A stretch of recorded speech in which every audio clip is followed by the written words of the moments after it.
What's up, you beautiful chuds, and welcome to the Let's Talk Horror channel podcast, and welcome to the Creep Zone, where we have very honest, unrated, unfiltered conversations about something from the world of horror.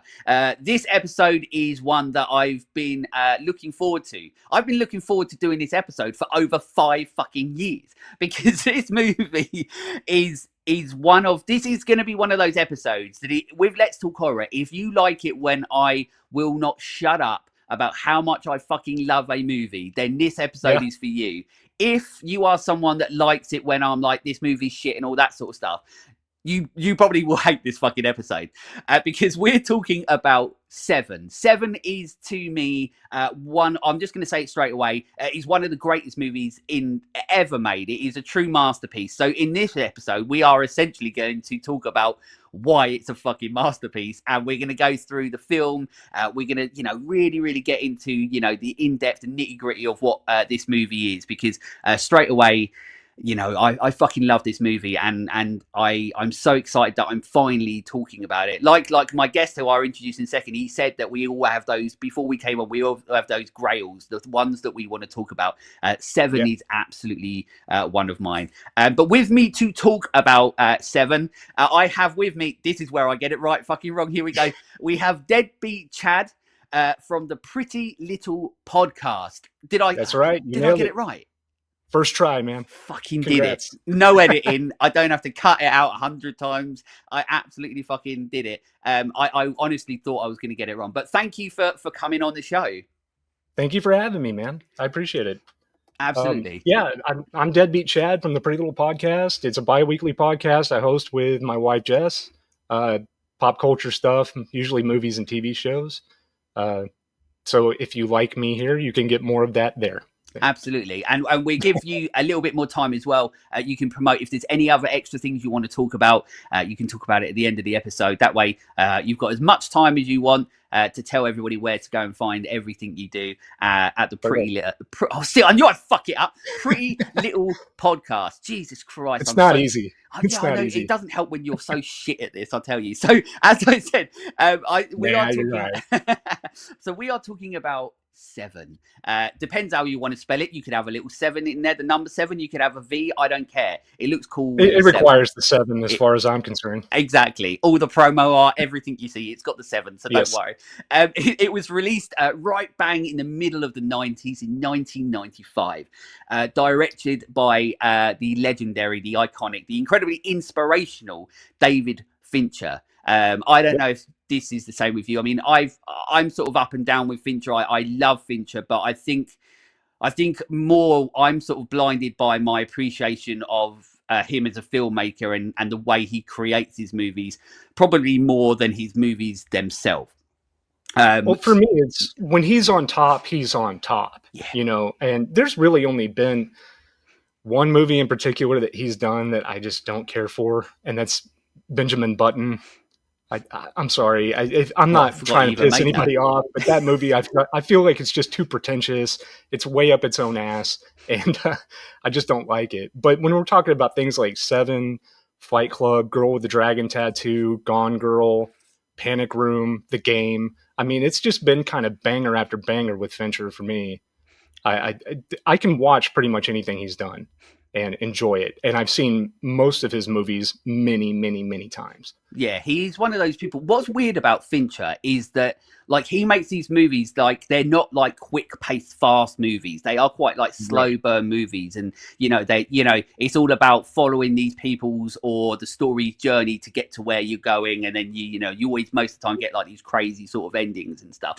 But it's weird how like you always can't wait to rewatch them, because it's always like, oh, am I going to find something else? Am I going to see something different? I mean, Se7en is a very big prime example of that, and obviously we'll talk all about that. But it is weird how it is like you're never bored of watching Fincher, even though you feel like you should be bored of watching Fincher, because they if it was in somebody else's hand, they probably would be fucking boring. But somehow they're never. I don't know how he does it. Right. Yeah, I agree 100%. Movies like Se7en and Fight Club, I think I could just put those on anytime. Yeah. As many times as I've seen those movies, even in theaters, Fight Club in particular. I didn't see Seven in theaters, but Fight Club I probably watched, God, at least 8 or 9 times in theaters alone.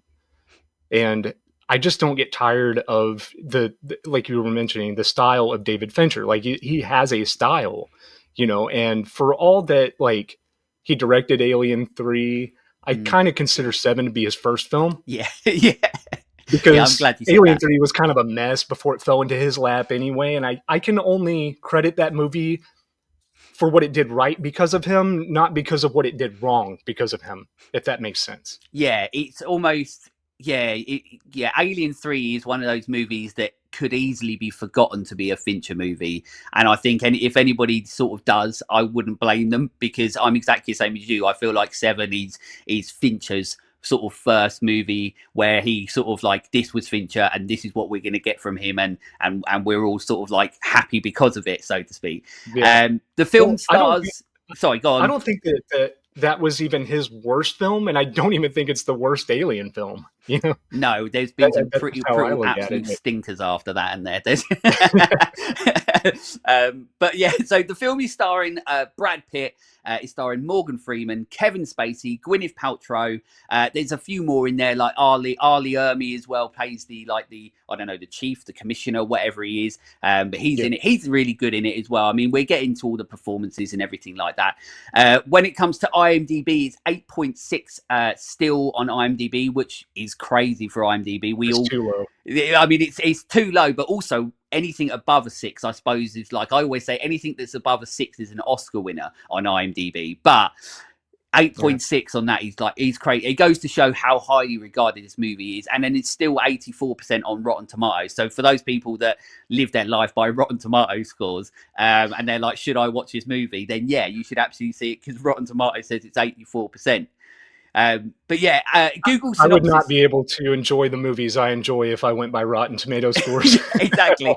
Yeah. Most of my favorite films, the movies that I enjoy the most came out between 1985 and 1995. That's when studios just seemed to be taking the most ridiculous Yeah. risks, and they weren't even really all that high budget. It was just very risky, just because of the subject material, just the type of movie it was, and it was just this wonderful 10 years that we got of just insanity, that just after 1995 studios just wanted to play it safe and get that ROI. Yeah, I always like think to myself, like, one of the movies that always stands out as like a good example of that is something like Candyman. Like that is Mhm. like a really good example of like where that, like, technically that's such an incredibly made movie, but it's such a fucking wild like concept and story and idea and stuff like that. But it's so, I mean, Candyman's one of my other favorite movies. Once again, I've never covered it, but I will. Or have I? No. Yeah. Shit, I don't know. I don't know if I've even covered. I've been doing it for so long, I've forgotten the movies I've covered. But if I haven't, Candyman will be one of them. Although somebody will probably get in the comments and be like, "You fucking done that, you mug." Um, but Google synopsis wise, Detective Somerset and Mills. Somerset being Morgan Freeman and Mills being Brad Pitt. Is that right? Or no? Yes. Yeah, that's right. You're One right. is a seasoned cop, the other is a relatively new one. They are paired up to solve murders together. They attempt to find a killer who is inspired by the 7 deadly sins. If that's not the most AI Google synopsis ever. Also, I did have to change some of the wording in it because it made no sense whatsoever. But It's almost like one of the most depressing buddy cop movies, yeah, when you read it like that. yeah, exactly. Yeah, it's not like your 21, 22 Jump Street. It's this is a completely different movie. But also, do you know what? I'm going to say that I was going to say something, but I think that would be a really interesting point to make sort of nearer the end of it, because it'd be interesting to know the way that I think about this movie now. It'd be interesting to see if you think the same thing as well. So I'll get into that as well. But very quickly, do you remember when you first saw the movie? I do. Uh, it was 1997. It had to be, because Lost Highway was a new release on VHS, and me and a bunch of friends we got our parents to rent Lost Highway for us. And after watching that, one of my friends was like, "Oh man, if you like this, you got to see Seven," and that's what got me to watch that. So I went and watched Seven, and yeah, it really does stick with you. There's so many movies out there, especially now, that get made that I could not tell you when I saw it. there's some movies that I'm like, did I see that in theaters? Did I see it on Netflix? Where was I when I saw it? Seven is one of those movies that I definitely remember the friend's house I was at, the living room, what it looked like, the Yeah. television, what it looked like, my entire surrounding.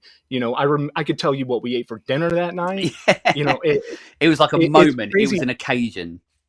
Yeah, yeah, absolutely. Like you knew that you were watching something incredible because it demanded your attention. And like you mentioned, it's such a slow burn movie for somebody. When I saw this, I was probably 15, 16 years old.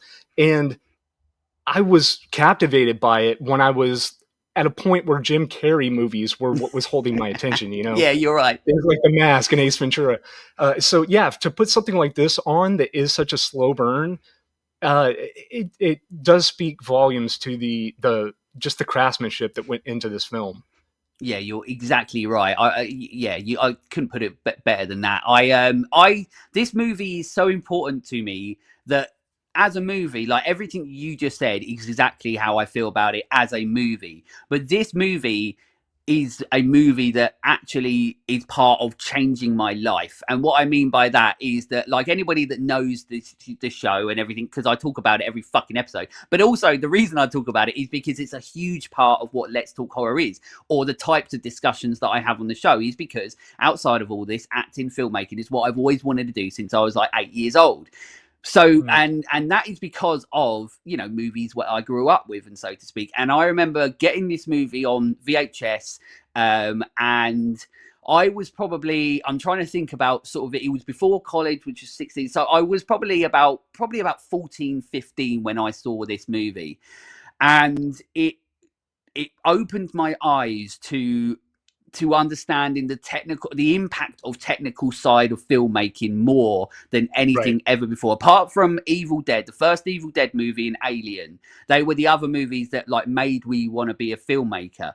But this movie, aesthetically and cinematically, and we're getting to it all, is a movie that when I watched it for the first time, it blew my mind. Like it was like a fucking like explosion in my brain, where I was just Right. like, how the fuck can somebody create something that looks like this and make you Yep. feel like this? And then you're like, oh, this is cinema. This is what it can be and what it can do and what it can look like. And then from that point onwards, it was another moment like when I watched Evil Dead for the first time and stuff. I was like, shit, I can't believe that people who make movies can make this. So I Hmm. want to do it. And that's the thing. And my first short film that I ever did, was, without me even knowing it, was so Fincher like, that like people would say to me, oh, it's very David Fincher. And I was like, oh fuck. Like I didn't even purposely think that it was. But because of this movie and the way that his movies look are so ingrained in me from just watching it, from the first time I ever watched it, when, like I said, when I was about 14, 15, it like just every time for onwards, it was like homework for me. It wasn't just a movie, it was homework. And it Yeah. was, so yeah, so big, it was a big movie at the time, but it's still an incredibly big movie now.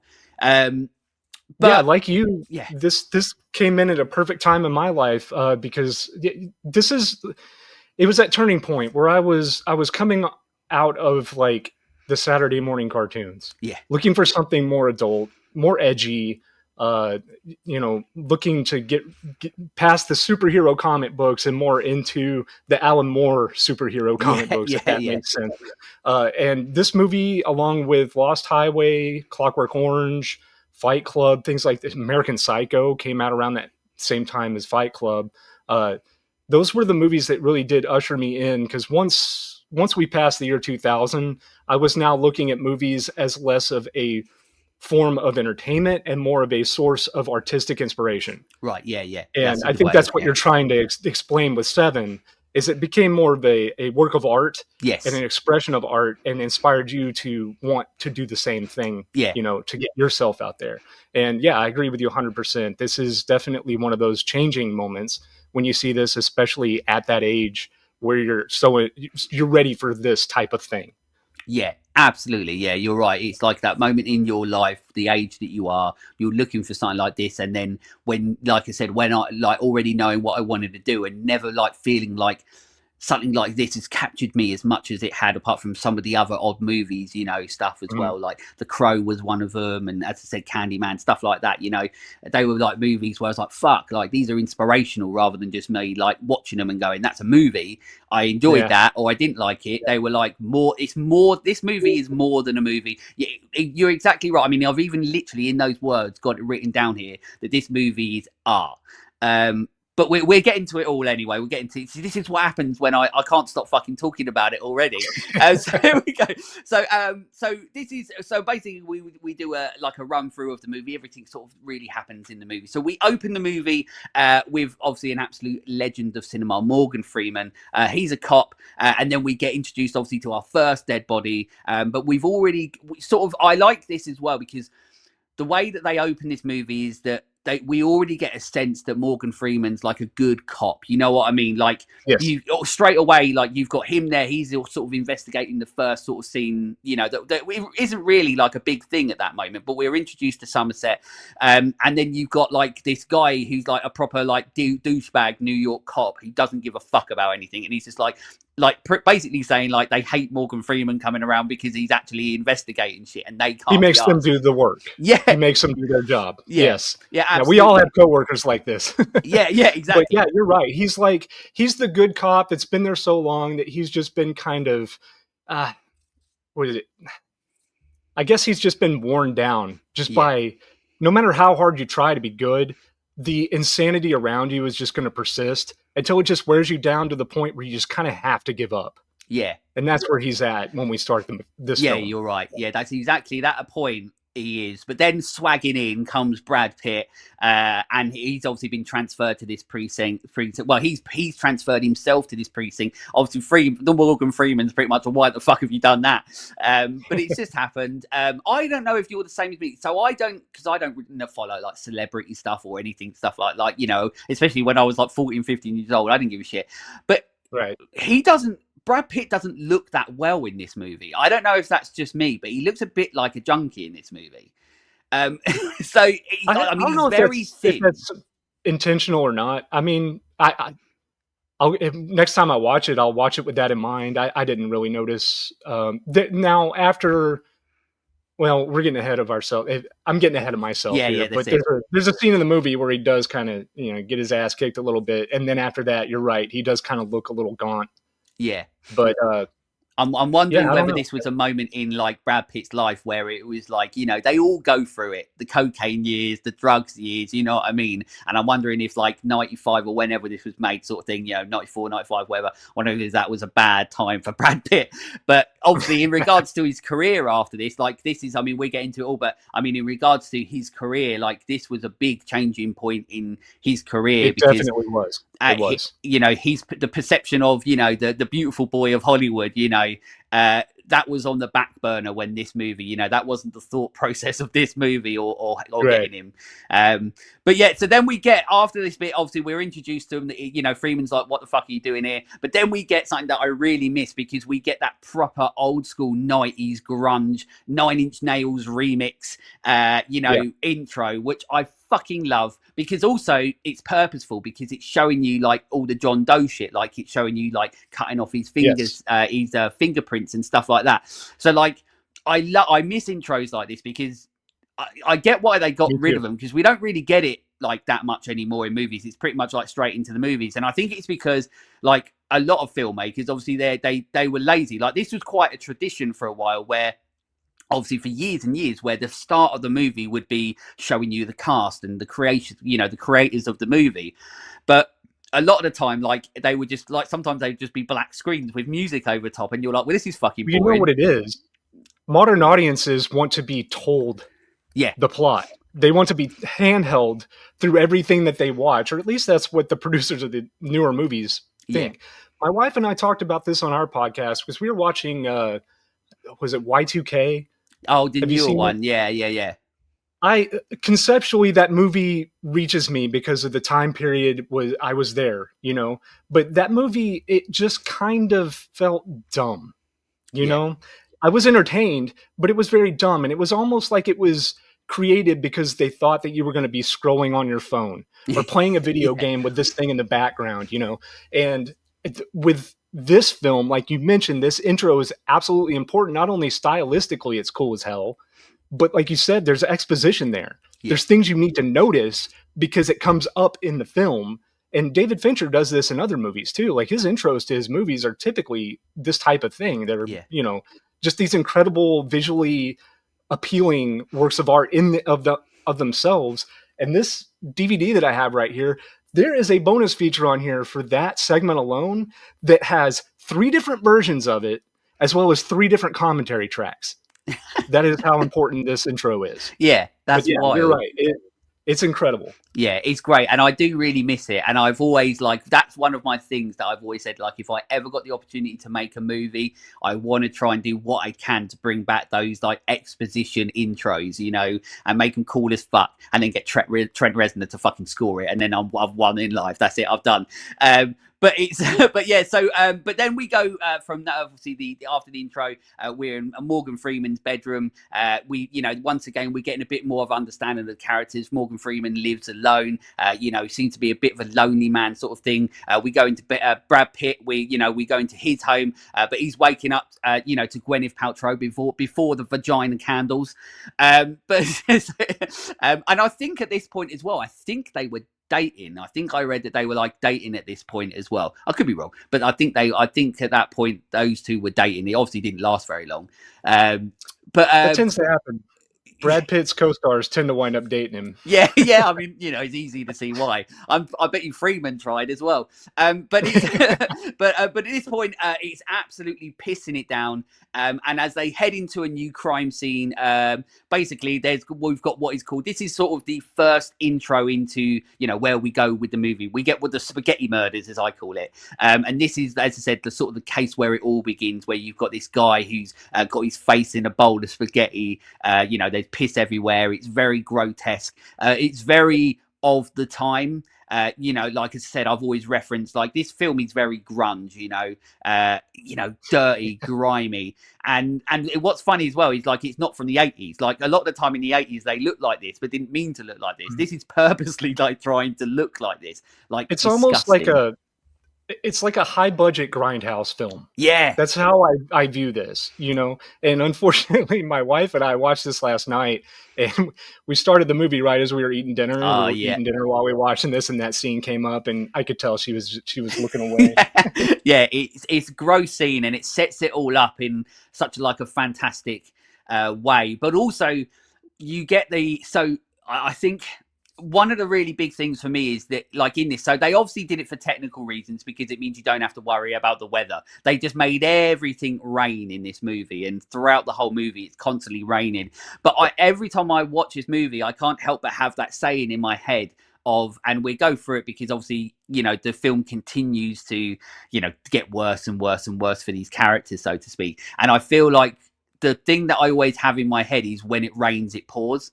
And that's how I sort of feel like with this movie, is that the rain is essentially like, you know, when it rains, it pours. Like it's almost its own like telling, you know what I mean, of what's happening and what's going to happen. Like it's raining on you and there's nothing you can do about it. But this is going to be essentially the path you're on in this journey as well. So even the rain makes me fucking think of shit in this movie. Like fucking Fincher, he's just a bastard. He just makes me think of stuff all the time. But then they head to, after this, you know, they've seen the spaghetti murders. They head into the morgue and they find out this guy obviously died. He's from eating too much. And he had a head to his gun as well. So at this point, it's like that sort of like the crime side of it, you know, the investigative side of it. You're so intrigued already in this point because you're like, well, how has this happened? And then they start filling in these extra clues or these extra things of like, oh, well, actually this happened and then this happened. Well, that is absolutely the brilliance of this film because they only show the aftermath. Yeah. It's never the act of. You know, and whenever I watch something, especially a movie like this that I've seen so many times in my life, I think, what does this movie look like if it were made today? Yeah, and I can tell you, first of all, it would be a Netflix original. There would be actors in it that I don't recognize. They would have went way over the top with the violence, the gore, everything. Nothing would have been left to the imagination. and at the end of it all, the killer would have been wound up being a priest. Yeah, you're right. Yeah, and that's it. That's the problem is now you said that Netflix are gonna make it. Yeah, well, it's about time we get a remake, right? Yeah, exactly. It's sad. What a Nothing world we sacred, live in. man. Imagine that. I will walk to the fucking highest mountain that I have to boycott whatever a remake or whatever or a Se7en. You know what I mean? Oh yeah, that is definitely a petition I would sign. I think David For Fincher sure. would just take out a gun and start shooting people. Like, you know what I mean, I don't think he gives a fuck if he murders people for. You know, he's that type of guy. He strikes me as one of those people. If you push him over the edge, he'd go. It like. Yeah. No, this is definitely one of those sacred cow movies for me. And yeah, if they ever remade this, I would absolutely just pretend it never existed. I'll just quit life. I'm done. That's Yeah. it. I'm just getting my keys. My daughter and my partner are like, where you going? I'm like, I'm done. They're remaking Se7en. She's like, I get it. I see you later. I won't ever see you again. But they, at this point they go to the chief's or the commissioner's office, whatever you want. It's Ali Ermi, who is really good. I really like him in this because normally, like when you have Ali Ermi, he's sort of pretty much always the same sort of character, but also he's like constantly turned up to 11.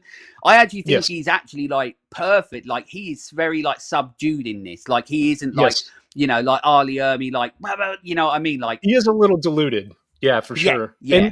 And to his credit, it works. It works well. Like the thing about this movie is, you know, you're not sacrificing anything with this film because I'm a simple man, right? I can forgive bad writing or acting as long as the environment is good, as long as like, you know, I'm enjoying what I'm visually seeing. But with this film, like the actors are acting their ass off. David Fincher is knocking it out of the park with the directing. The cinematographer is on point. The prop department is working overtime selling this film. You are not sacrificing a damn thing watching this film. And that to me is just interesting. And I noticed that watching it last night. It's like, there's not one aspect of this film that was done wrong. Yeah, that's the thing. This is why it's so fucking good. It's like, I get so much joy watching a movie like this because it reminds you that it can be done. And that's the way I look at it. It's like, it can be done. And it's almost like something out of time too, because it's wild to me that we had to wait until 95 to get this story, because it sounds like something that could have been written by like Shakespeare or Edgar Allan Poe. Yeah. You know? Yeah. It's that type of thing. Just serial killer, 7 deadly sins. That seems like that should be a tale as old as time, right? Yeah. And then it just took Fincher in 95 to be like, here you are. That's it. But you're right. But also I love this scene as well when they go, because this is where, like, so obviously Somerset, Morgan Freeman, he's like on the verge of retirement and he doesn't want this case, but he is somebody, like, it's almost like he knows, and this movie does this a lot, and obviously we'll talk about that as well, but it's almost as if he knows what's to come. And he also says about, like, you know, he doesn't think that Brad Pitt is ready for this, and I don't think really it's like a Brad Pitt sort of takes it, you know, on a slight on him, you know, like he's like, fuck you, you know what I mean, like I can do this shit. But also at the same time, he's not like, they don't know each other, you know, they're not at, like, where they get to the point in this movie, which I think is great. But at that point, it's almost like Morgan Freeman knows the you know, everything that's coming, and he doesn't want to be a part of it, but he doesn't think that this kid, this rookie, so to speak, it's, you know, in regards to him, you know, him knowing him, he doesn't think he should be a part of it as well. So it's more like he's looking out for him, even though he doesn't know him, because he knows what's coming. And I really like that scene, because once again, every single scene that happens in this movie, there's a point, there's a purpose, and like we say, that just happens with everything. Well, but yeah, Morgan Freeman, I think his character sees a lot of himself in Brad Pitt too, because Brad Pitt is like the forever optimist. Yeah. Right. Regardless how pessimistic Somerset is being, Brad Pitt is always like, well, I can't agree with you on that because I can't. Yeah. You know, I think we're onto something. I think we can do this. We can do this. Yeah. And Somerset is just like, man, I've seen it time and time again. Yeah. You know? Yeah. And like, so I was you once. Yeah. He's trying to, like, give Brad Pitt, Detective Mills, a little bit of a, like, reality check. Like, that's just how I see it, because he sees too much of himself. Yeah, you're right. The optimistic good cop. Yeah, you know? yeah. Yeah, you're absolutely right. And we get so much like the evolution of their of them in the movie, their relationship in the movie, like as we go through it, like it's so interesting how it Absolutely. all works and stuff. But then You we mean sort of go straight the into thing we like, don't get anymore? Character development? yeah, What? yeah, I know. Don't get Yeah, me started because this is go what I talk figure. about on every fucking It's episode. important, people. Put it in your movie. Yeah, please, for once. But but then we're sort of straight to another crime scene. Once again, like you said, and rightly so, we don't see it. And that makes it more interesting. But it's basically it's far removed from the disgusting, grungy, vomit-filled spaghetti face man. Because this time we're in a nice, fancy office where the word greed is written on the floor. It written in blood, and then this is where obviously once again we start getting even more interested in the where this is going and why this is happening and so on like that. Right. Morgan Because Freeman, at this point, they think this is a one-off deal. yeah, Gluttony, the death of for the gluttony death, they think that this is a one-off deal. And Morgan Freeman, Detective Somerset, is just kind of like, I don't know about that. And they're trying to like get him to calm down a little bit. Like, yeah, no, we can't be having turn your brain off. This is a one thing. This is a one-time deal. We don't need to have a serial killer out there or anything. We don't need the public thinking there's a serial killer, basically. yeah. And he called it, immediately. And sure enough, here we are with another one the next day. Yeah, and he has that like scene as well where like he's in his office, he still doesn't want any part of the case, and then Ali Ermey goes to speak to him, and as soon as he mentions the word greed, then that's when like his brain starts going, Yes. and then he's Yep. like, oh fuck, and he's just like, I knew it was happening, and then he goes off to I think it's like where he goes off. Oh no, he goes back to the apartment with Spaghetti Murder Face Man. They find the contents of the stomach. And it Yes, has the little plastic linoleum, whatever pieces of the linoleum tile from the yes, kitchen. And they and bring it into him and give it to him, to Somerset. And then he goes back to the scene to figure out where this came from. that's right. And he Basically. goes back there, and then lo and behold, behind the fridge, using his brilliant detective skills, gluttony is written on the wall. And then obviously, this is where he's just like, right, fuck. But then this is where we have that scene in the thing, in the station where he's like basically it's like show and tell, like he's like showing his findings to the class, and then when we obviously basically he's just like, I'm Bobby Big Bollocks, I'm fucking right, I told you I was fucking right, and it's only the beginning. We've got gluttony, we've got greed, and obviously they are two of the 7 deadly sins, and then 5 more of these coming. Yeah, exactly. We've got more of these coming, and it now becomes about like trying to figure out what's happening, when they are, and who it is, and all that sort of stuff. But still, he's still at this point, he doesn't want any part of this still. And even though, but also actually, before I go into the next bit, what I found really interesting about this scene is, and it's one of those little moments that I always, every time I watch this film, I pick up on little things that I'm like, oh fuck, like they're constant, like it's like little subtleties of foreshadowing. And there's the bit where he's going through and he's going like gluttony, blah blah blah, going through the sins. And there's the bit when he gets to envy, he looks and like gives the thing to Brad Pitt. And I'm like, oh shit, because it's another little thing where Fincher's done that on purpose. Like that he said, like, when you get to envy, give that to Brad Pitt, because then because obviously once we get to the end of the movie, we know a lot more. But it's once again, it goes like to the brilliance of David Fincher with those little moments that even now, like 2025, we're like, I'm like, oh shit, like another fucking thing that like tells you what's gonna fucking happen. It's wild. But then we also, even though Somerset, he doesn't actually want part of the case, he goes off to the library, and he basically is like reading up all this sort of stuff, because he feels like if Mills is going to do this, he needs the help, because he probably isn't fully equipped.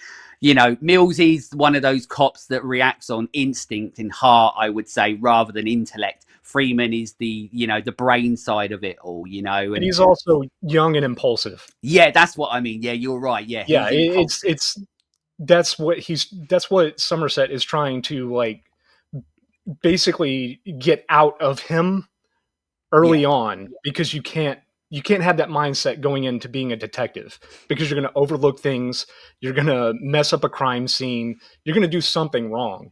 and it's going to result in the perpetrator walking. Yeah. Basically, you need to have all your eggs in a basket, all your ducks in a row, and you need to leave your ego at the door, basically. Yeah, you're right. And it's like what you said earlier, like, you know, Freeman, he's been through all this before, and he's met cops and worked with cops like this before. He knows Brad Pitt is in over his head. So on his way out, he's sort of like, it's I love Freeman in this because it's a mixture of, he doesn't want to do this because he knows how fucked up it's going to get. But at the same time, he's still a cop and he doesn't want this to happen. And he wants to figure it out because he almost feels like other people can't. It's the classic, like, I'm getting too old for this shit. Yeah, detective. Yeah, that's it. And this is Morgan Freeman. This movie's 30 years old now. Yeah. So that's like ridiculous. Yeah. He's been playing an old man my whole life. Yeah. You know? Yeah, perfectly. Right. Like, I love the man. He's a great actor. But yeah, he is definitely going through this movie kind of like, I'm getting too old for this shit and I'm done. Yeah.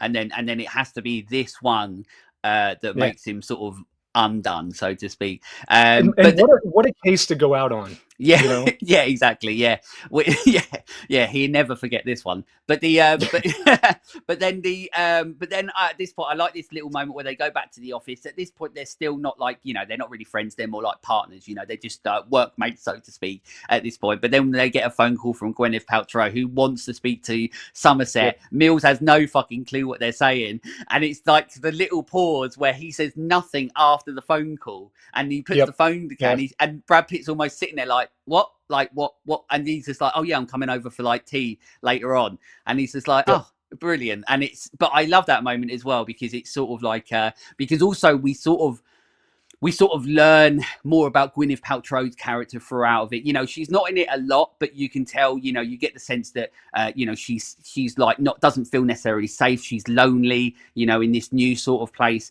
And it's almost like one of those things, like I said, you learn that throughout the film more. So when you think like that first phone call where you're like, is she being a bit of a dick? Because she's, you know, but also at the same time, then you're like, oh, okay, it's just because, you know, she probably needs it for herself as well as like knowing that, you know, that's her partner, that's Brad Pitt's partner and stuff like that. And she's trying to bring them together. I mean, a lot of, you know, I mean, I think her character in this film is the way that they set her up as the person that she is in this movie makes everything that happens to her a million times fucking more worse. And it does. It makes it work. It just works on so many levels. But if she was anything other than what she is, it's one of those things where it would still suck when we get to the end, and obviously we'll talk about it, but it's just the impact of that knowing that this person is a truly nice person, you know, who is, you know, what we'll talk about in a minute as well. It makes the impact of everything that happens at the end like so much more. But yeah, so then he, so with Freeman now invited for dinner, yes. So they go over, it's dinner time. You know, as I said, she's just so genuinely nice. She's such an innocent person. She, you know, just everything about her just oozes like, oh, she's such a great person, you know, and that makes it, as I said, even more horrible. I almost get the idea that she's like, she almost comes off as somebody who is like maybe from the South and just a fish out of water, right? Yeah. Moving from the South up to New York. And the culture shock behind that can be devastating to a lot of people. You know, like not everybody's cut out to live in New York. Not everybody is cut out to live in these big cities, especially if you're from like a small town. Things like that. And that's just kind of the impression. I don't think they ever mention where they're from, do they? No, I don't think they do. Like, even the badges that they have, I think it just says detective, like a fucking cartoon, you know? Like, it never, they never really specify where it is. Like, a lot of people think that it's New York because it seems like it would be somewhere New York, you know? It's got a New York feel. Yeah, it does. And you know, and the grittiness and griminess, especially more so, like it feels like 80s, like New York, sort of like when you, especially in the depiction of the movies and stuff. But they never really specify where it is. But this scene is, as I said, like this stuff where they go to dinner. It's a nice scene because they've got this scene like where it's the comical side of it, where they've got the vibrating house because the train keeps going by. And I love Morgan Freeman there because what I love about that moment where he bursts out laughing is that it was almost like he needed that because he hasn't had it for so long that it was almost as if he had forgotten what it was like to laugh. And when he did that and he lets out that crazy laugh, like where he's just, you feel like it's a release, because of everything that he's been through and how he feels about life and society and his job and everything now.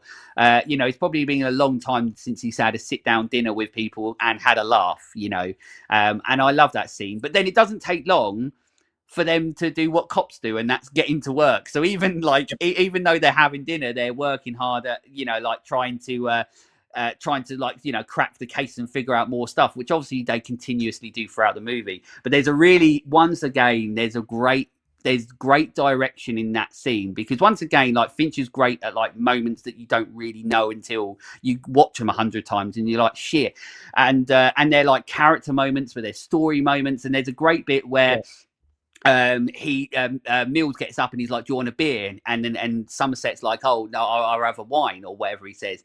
And Somerset comes back. I was just about to bring that up. Yeah, Somerset Mills comes back with a pint glass of wine. Yes. And he does it, but because and what I love about this is that, and this is why it goes to show how incredible Fincher is, because Somerset doesn't even notice because he's so involved in the work. So he just takes this glass, puts it down, and Mills. So it shows you sort of the character of Mills, because he's not like, he's not high class, he's not upper class. You know what I mean? And it really sets you understanding of like Brad Pitt as a character. Like, he's pretty much just like, I'll get a cup. Yeah. And then the amount of wine that is in that cup is ridiculous. It's like mostly full. Yeah, exactly. It's like a pint glass of wine. And what I love is that he doesn't even notice it until near the end of the scene, when you get the train going over again and they put like his hand over the glass and he does this little look at the glass and he's like, what the fuck? Like, that scene. And once again, like, this is why Fincher is just a fucking master at everything, because in a scene like that, like, you wouldn't have a scene like that in most people's movies now, where it's all about the characters and you learn a little bit more about the characters, or the way that it's done, like he gives him the glass but he doesn't notice until later on. It's to do with characters, the story, it's to do with performance.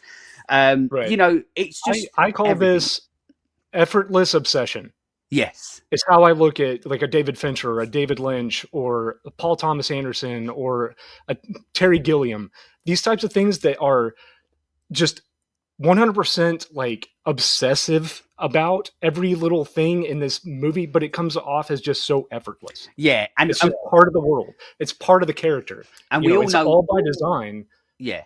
We know behind the scenes it don't work out that well for them a lot of the time. Like, a lot of them, like, I think it's like, that's why like people like Brad Pitt can work with them, because I think like people like Brad Pitt and stuff, who's worked with obviously Fincher, a few times and that, like, he gets it, and he always knows as well, like, the end result is like something that's going to actually help Brad Pitt's career, so to speak. Whereas like, a lot of people, like, I can't work with David Fincher doing 100 fucking takes of like a cup going from here to here.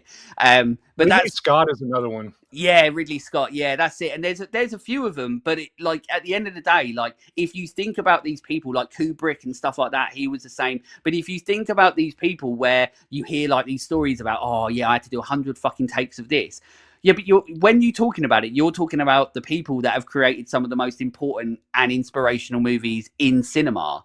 So it's like they're doing it for a fucking reason, because they know what they're making is going to be a fucking masterpiece. So fuck it. Do what you want. They were correct, because here we are 30 years later talking about this movie. Yeah, exactly. So I'm one of those people, like, if I was ever in a Fincher movie, fuck it. If you want me to do 200 takes, I'll do 200 takes. I might be fucking tired. I might be exhausted. And I might hate you quite a lot. But I know that you're going to do me right. So, I don't know. It always annoys me when people complain about it. You're like, you're being fucking paid loads of money to sit there, so fucking shut up. Yeah, right. but at the end of this too, you're going to walk out with a few $1 million in your bank account. You know, what do you got? What are you complaining about? Well, yeah, I mean, I think even for this movie, I think Brad Pitt still got like 7 million. So it's not as if he wasn't fucking getting anything. Right? So, exactly. So, but at this point as well, he's had his big giant glass of wine, but they can't wait until morning. They go to speak to the wife of the victim, who was the greed one, who tells them basically, because they're like sort of interviewing her, trying to get a bit more information. But she says the painting is. You left something out. Oh, go on. What did I miss out? in the crime scene, the Greed crime scene, the reason they talk to her is because they see the picture That's right. of Yeah. her on the desk with the blood around the eyes, Yes. indicating that she has seen something. And what's great about this, and I think the picture itself is looking Looking at at, yeah. yes, the painting. Yeah, you're exactly right. Yeah, so the picture is like placed purposely in the middle of the desk, looking Yes. outwards towards this, and it's basically like she, it's basically once again, it's another clue where he's essentially saying, "Talk to her because she will see something." And you're exactly right. Yeah, Right, but right. then they go and speak to her. She basically says, I think like she says like the painting's upside down or something like that. Yeah. And then they head straight to the crime scene to check it out. And then they cut open the painting out of the back of it, and then they find fingerprints. But then, like, I thought the first time I remember seeing it, and I was like, oh, well, like, clever fucking work. They found some fingerprints. But then it just ends up being like, basically, it spells out the word "help me" on the wall. So then once again, it's like it's not even a fucking clue in the end, really. It's just like him just like putting "help me" sort of thing, and it's a breadcrumb to the next scene. exactly, yeah. It's all about to the next murder. yeah, until the next fucking murder. So this point as well, obviously they've been up all night. They have like that, that little moment where they're having a little like cuddle on the sofa, which is nice. Their relationship is building and building because they're, it's interesting that it's a case so horrible like this that is bringing them together. Like that's what's wild about it. And then they oh, and then they get that, and then Perry from Scrubs, because obviously at this point it's really starting to kick off. So Perry from Scrubs, he's there. He gets him and his SWAT team are on the case because they've basically, found the address to some place where they think basically the fingerprints belong to the person that this is at the address they're going to. Like they're like, we've fucking done it. We've got the man. The SWAT fucking turn up. Everything like that. They go in there, and then there's this basically like super skinny dude on the bed who's definitely seen better days. He's tied to it. We think at this point like this guy's definitely dead. Like look at the fucking state of him. And once again,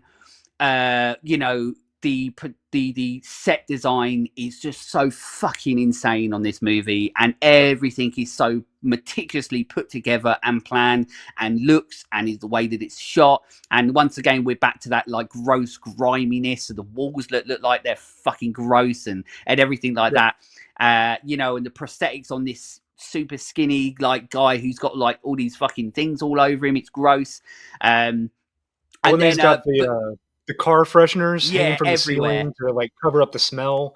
Like every little thing in this scene was thought about for sure, overly so. And this is one of those. This particular scene, and then also John Doe's apartment, really, really reminds me of like a Terry Gilliam set. Yeah, Terry Gilliam does this too. It's just overly cluttered, overly lived in, and it's wonderful. This is the shit that I live for when it comes to cinema, for sure. Yeah, absolutely. You're exactly right. And then obviously, we think he's dead, but psych, he's not fucking dead. He scares the shit out of Perry from Scrubs, who also didn't know that was going to happen, and I love that. So he had no idea that this guy was going to actually like jump up and scare him. So what you see in the movie is him actually shitting his pants, and then obviously he does actually die. He basically there's a great bit in the hospital. It's a great fucking line in the hospital. But obviously he is what's he? He's our third sin. He's Sloth, isn't he? I think is that right? Yes, Sloth. That's right. But there's a bit in the hospital. And the doctor he must have been so fucking happy that he got this line. But the doctor at the hospital, he goes, he's experienced more pain than anyone I've ever encountered, give or take, and he still has hell to look forward to. It's like, I bet you he was just like walking off, swinging his dick, like the happiest person in the world that he got a line like that in a David Fincher movie, because he ain't in it anymore. He's he's the thing. But that's obviously we've got our third murder or whatever it is, which is our third sin, which is Sloth. And then we get like a little scene. They mention, I'll go on. Because the fingerprints on the wall are from the Sloth murder. Yeah. John Doe has cut off his hand and used his fingerprints to write "help me" on the wall to get the police the fingerprints that they needed to figure out who this guy was. And they do mention that he's just like one of the worst types of people in the world, aside from touching children, Yeah, being just fucking being just gross. Yeah. a real scumbag all around. So that's important too. But yeah, you're right. When they go in there and they realize that he's actually not dead, and they get the ambulance to come and pick him up and everything. And yeah, that doctor did have one of the greatest lines in the movie, I think, Yeah, for sure. he's just so fucking happy. He's that's one of the things that still to this day he has like friends over for the football game, and he's got it like in the background, like ready to play Say as the they walk line. in the Say the door. line. Yeah, see the line. Yeah, or like he's got it like as the guys, his friends are walking in the door, he just presses play, and he's like, "Oh, remember?" And they're like, Yeah, "Oh, for fuck's sake!" Like George, like every fucking weekend, like come on, we get it. You had the best line in Seven. Get over it. But yeah, this moment we're sort of taken back to the you know, the performance, the characterization piece as well, because Gwyneth Paltrow, like I mentioned, she is sort of lonely in this new sort of city. They have this moment where she asked Morgan Freeman to go and speak to her, but obviously it's right. more than just a conversation.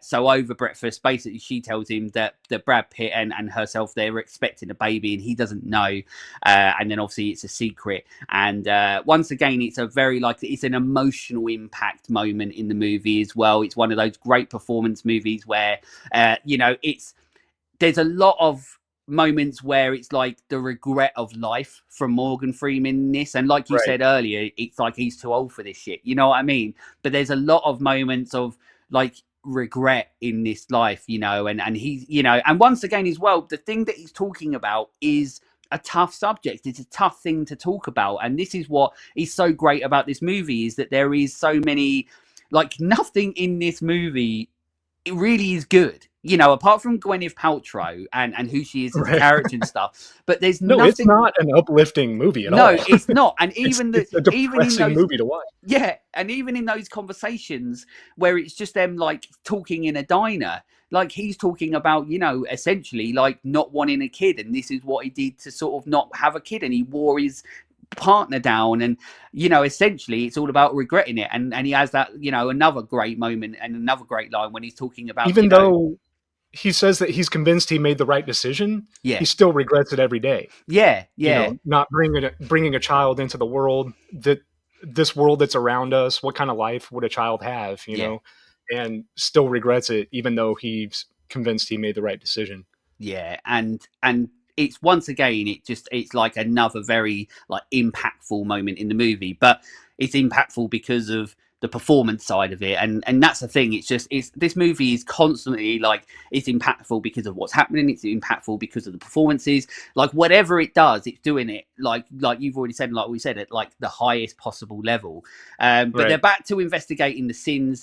This leads to like a dodgy meet up with some guy. I think he's the guy that gets shouted at by Batman in Batman Begins. But they meet up with this guy in the diner who basically they take some money and give him something, and they basically explain that this guy can get him information that other people basically can't, and it's basically where he can find out who's taking out certain books from libraries and the names, and then that's when something really, really big happens with the movie, because they get this sort of an indication as to who's rented out this book, and so happens to be John Doe, which is insane, and Which is like, that's real detective shit. yeah, You know what I mean? Like, yeah, you're not going to get something that nuanced and smart in a modern film. It just doesn't happen anymore because, like I said, the audience just wants to be told what's going on.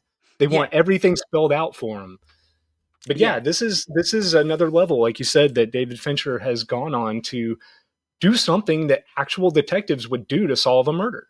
yeah, and You know, it bloody works for him. But this is a moment where we get, for me personally, one of the, and this movie has a lot of them, but this whole scene, I mean, it's more than just a scene. It's just this whole fucking moment in this movie, to me, is just some of the greatest that's ever been put on screen in a movie whatsoever. But they get this lead, they go to this place, they're banging on the door, he's not there.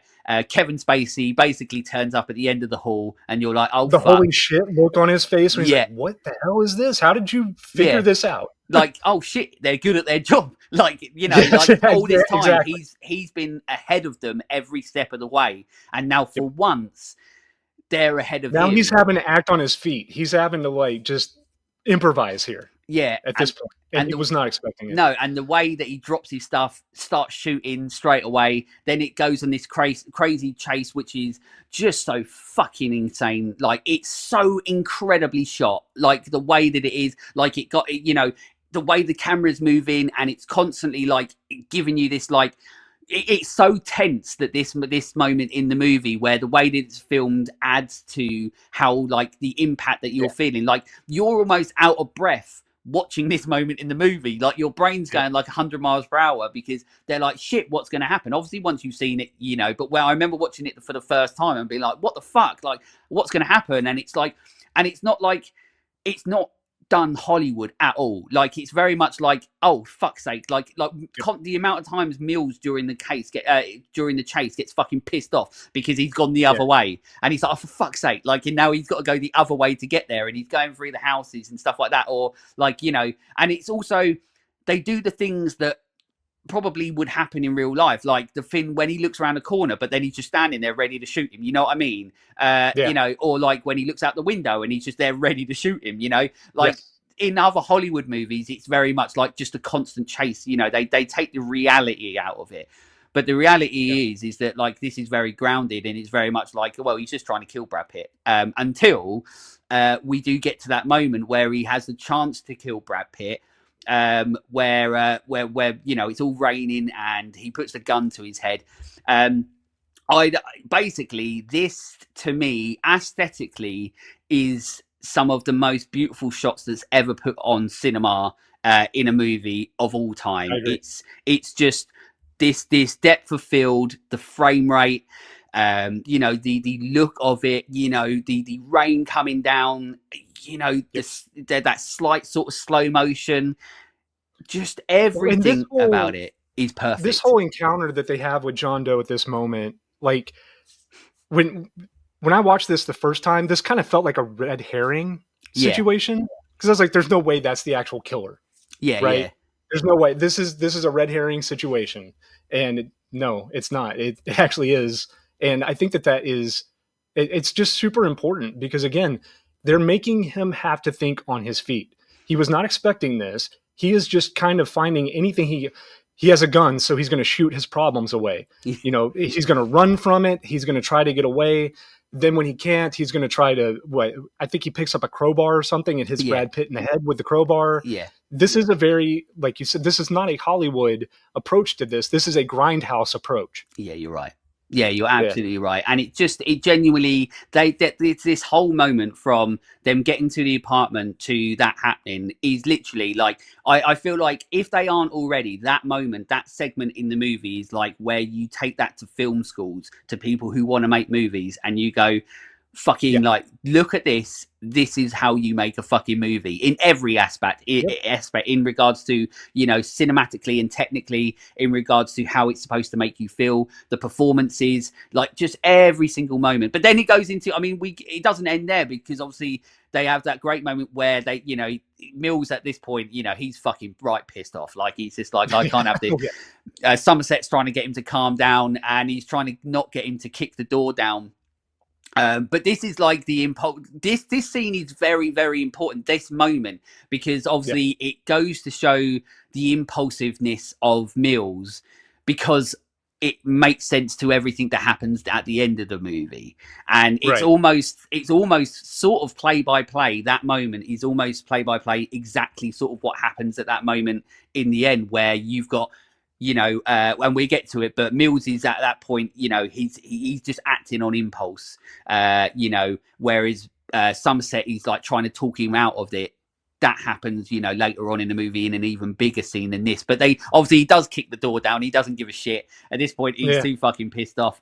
But yeah, so he goes in, and then obviously, you know, they go into John Doe's apartment. They also pay that like homeless person, or the the person taking drugs as well. He realizes that's the loophole, and and this is one of the best sets in a movie, I think, ever. And there's bonus features on the DVD that I watched, and they went into like the creation of this set basically, and what it was like to kind of put yourself in the mind of John Doe, and how they had rules about not using natural light. So everything had to be lit. Like What do you call it? practically, yeah. Yeah, exactly. And I think that this is just it's one of the greatest sets in a film. Period. There's so much to look at. There's so much chaos. It's organized chaos Yeah. is what it is. Yeah. You know, Yeah. and It's like, it's beautiful. yeah, I'm glad you feel the same way, but yeah, like it's like it is. It's not supposed to be beautiful, but it is beautiful, you know, Yes. and Yeah. that's what's weird, and that's what this movie is. This movie is not supposed to be a beautiful movie, but it is one of the most beautiful movies that's ever been made, and that's Yep. like the irony of that. Like it's so interesting. But this moment, we get a Absolutely. big moment when they go into it because there's a phone call and the phone obviously on the other end of the line is John Doe, who isn't best pleased. He doesn't sound very happy at all because he's sort of at this point he's sort of been caught out. But then this is where he's sort of laying the foundations of another sin, where he's showing This off. is ego, by the way. Yes, yeah, His ego forced him to call his own phone so that he could talk to Detective Mills and basically say, "Well, you think you got the upper hand? Well, you don't. I do. Here's yeah, why. See yeah. you later." Absolutely. And then at the same time, he constantly like he's starting to talk about his admiration for Mills and stuff. And then Yeah. in your head, things start turning because he starts to sound slightly envious, and but you know that Yeah. he's purposely doing it. And then that when you start thinking about where this might go and stuff, obviously when you see it for the first time, you're like, oh, I didn't expect it to go where it goes. But when you've seen it a million times, like like we have, like it's those little moments where you're like, oh, okay, like it's a phone call that is more to the movie than just a phone call. It's not just going, you nearly got me, bye. It's like there's more to it. Yeah, it is that weird like envy with ego. Yeah, It's a very strange character trait for a serial killer. But yeah, yeah, yeah, because he takes the pride in regards to like he's ahead of them the whole time, and it's his game and that they're playing. But at the this is same, his story. This is yeah, his magnum opus. yeah, This is his life's work that they are now ruining, yeah. and he just can't let it happen. No, So he's just like, I can't let him happen, so I'm going to give him a call just to piss him off more. But yeah, to this point, they head to like the weird, gross sex club, which is where we get our fourth victim, which is lust. Where this one's brutal. this one's fucked up. It's really bad. It's Yeah, like this sort of like if you're looking at like the psychological side of it, like this is like I also feel like you can sort of it'd be interesting to see like a psychiatrist or somebody look at this movie in regards to like taking the murders and seeing if you can like talk about like how the guy like how John Doe is when he's doing these, because I feel like this is a moment of like where he's very, very violent. You know what I mean? Like this is like a different sort of murder to the others. This is a horrible, horrible act that he's made right. somebody do on another person. And I think that like, the psychopath sort of side of him is shown more in this like one than obviously, he shows it later on near at the end. But it'd be interesting to see like if there's been like psychological interpretations of like his murders and what it means at his time, or in his mindset how he is at when he's committing those murders, because this one is Right. like not a fucking nice one at all. This is like his animalistic solution to an act that he deems animalistic. Yeah. It's like it's once again, it's like so many of these serial killers and stuff like that. They're like hypocrites and contradictory. You know what I mean? But yet they Yeah. always in their head they're right. Like everything they're doing is like the right thing to do, and they're convinced themselves that what they're doing is right. But it's so hypocritical and so contradictory that like you're right. Like the most animalistic thing that he's doing is like he's what he's doing, and it's so fucked up. But Yeah, it's like an eye for an eye type deal. yeah, yeah, absolutely. But so we get that moment where it's all fucked up. The guy in that bit is absolutely great. The guy that's like who obviously is forced to commit this act on this person to create this the lust sin, but he's so good in this because you feel so fucking sorry for him. At the same time, Yeah. he's probably like a fucking perv because he's there. I don't know if he was forced to like go there. I don't know, but I don't know that they ever mentioned that he was like a a patron of this place. I think he was just a guy that was kidnapped and forced to do this. Oh shit! Well, that makes it more fucked up, doesn't it? But yeah, that's kind of what I think. And I mean, it's just it's one of those things. Is like, what do you do? What do you do? Yeah, exactly. Like, what do you do? Yeah, exactly. Like, what are you going to do? Like, you just basically give up, and then you're like, like, oh well, I might as well just die then because I'm not doing this, or do you do it? And it's just a horrible choice to be made, by this guy. But the way the guy's like hyperventilating and stuff like that, like it's just so fucking good. Like it's not it's not a bit part, you know what I mean? Like every moment, every person that's in this movie, it never feels like a bit part. It's just a great. I will say, this scene right here, this actor, this is the best performance in the film, as far as I'm concerned. Yeah. I mean, for all that Morgan Freeman is great, Brad Pitt's great, everyone's doing a great job. This is like the performance in the film. Yeah. For me. Yeah, you're right. Out. Yeah. Because it is the most like, you really feel it. Yeah. Like there's some gravity to what's going on in this scene. And, I've seen the actor in other things. I don't know his name. He's kind of like a bit actor anyway. Yeah, he pops up in things. Yeah, he tends to be pretty good in things that he's in. But I think that this was just an incredible performance. And it's only, a minute long?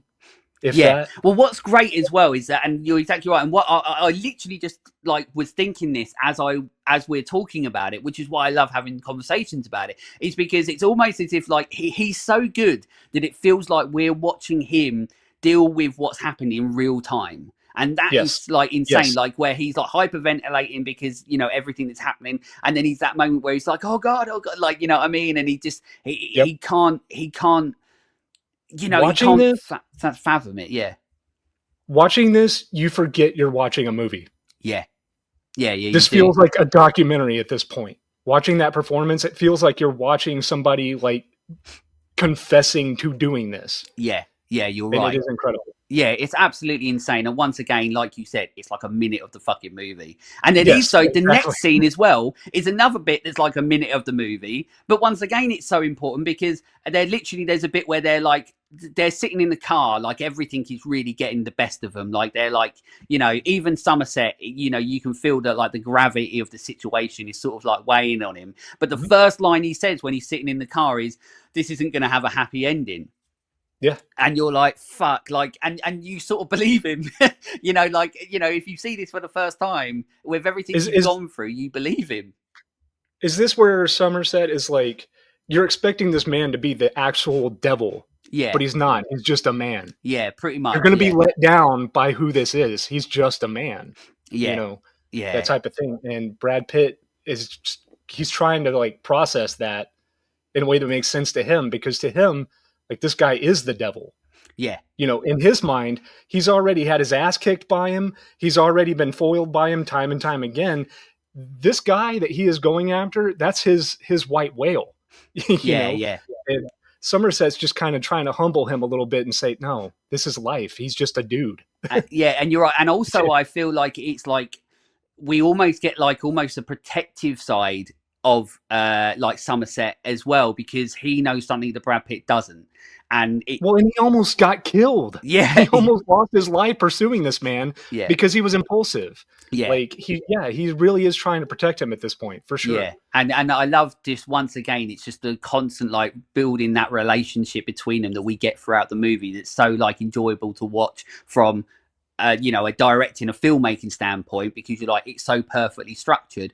But then also from a performance standpoint, their chemistry together is so fantastic. It really is. And the way that they have conversations, and the way like one of them will say something, but the other one will interrupt the other person when they're saying stuff. And it's just so interesting. But once again, like we go from 1 minute scene that you're like, that's great, to another like 1 minute scene and you're like, that's fucking great. And it's just, it's absolutely insane. But then they go to another crime scene, but this one's sort of like glossed over quite quickly, which is Pride. They sort of like, they're like, you get it now, so let's just move on. Like, let's get on to like everything that's going to happen.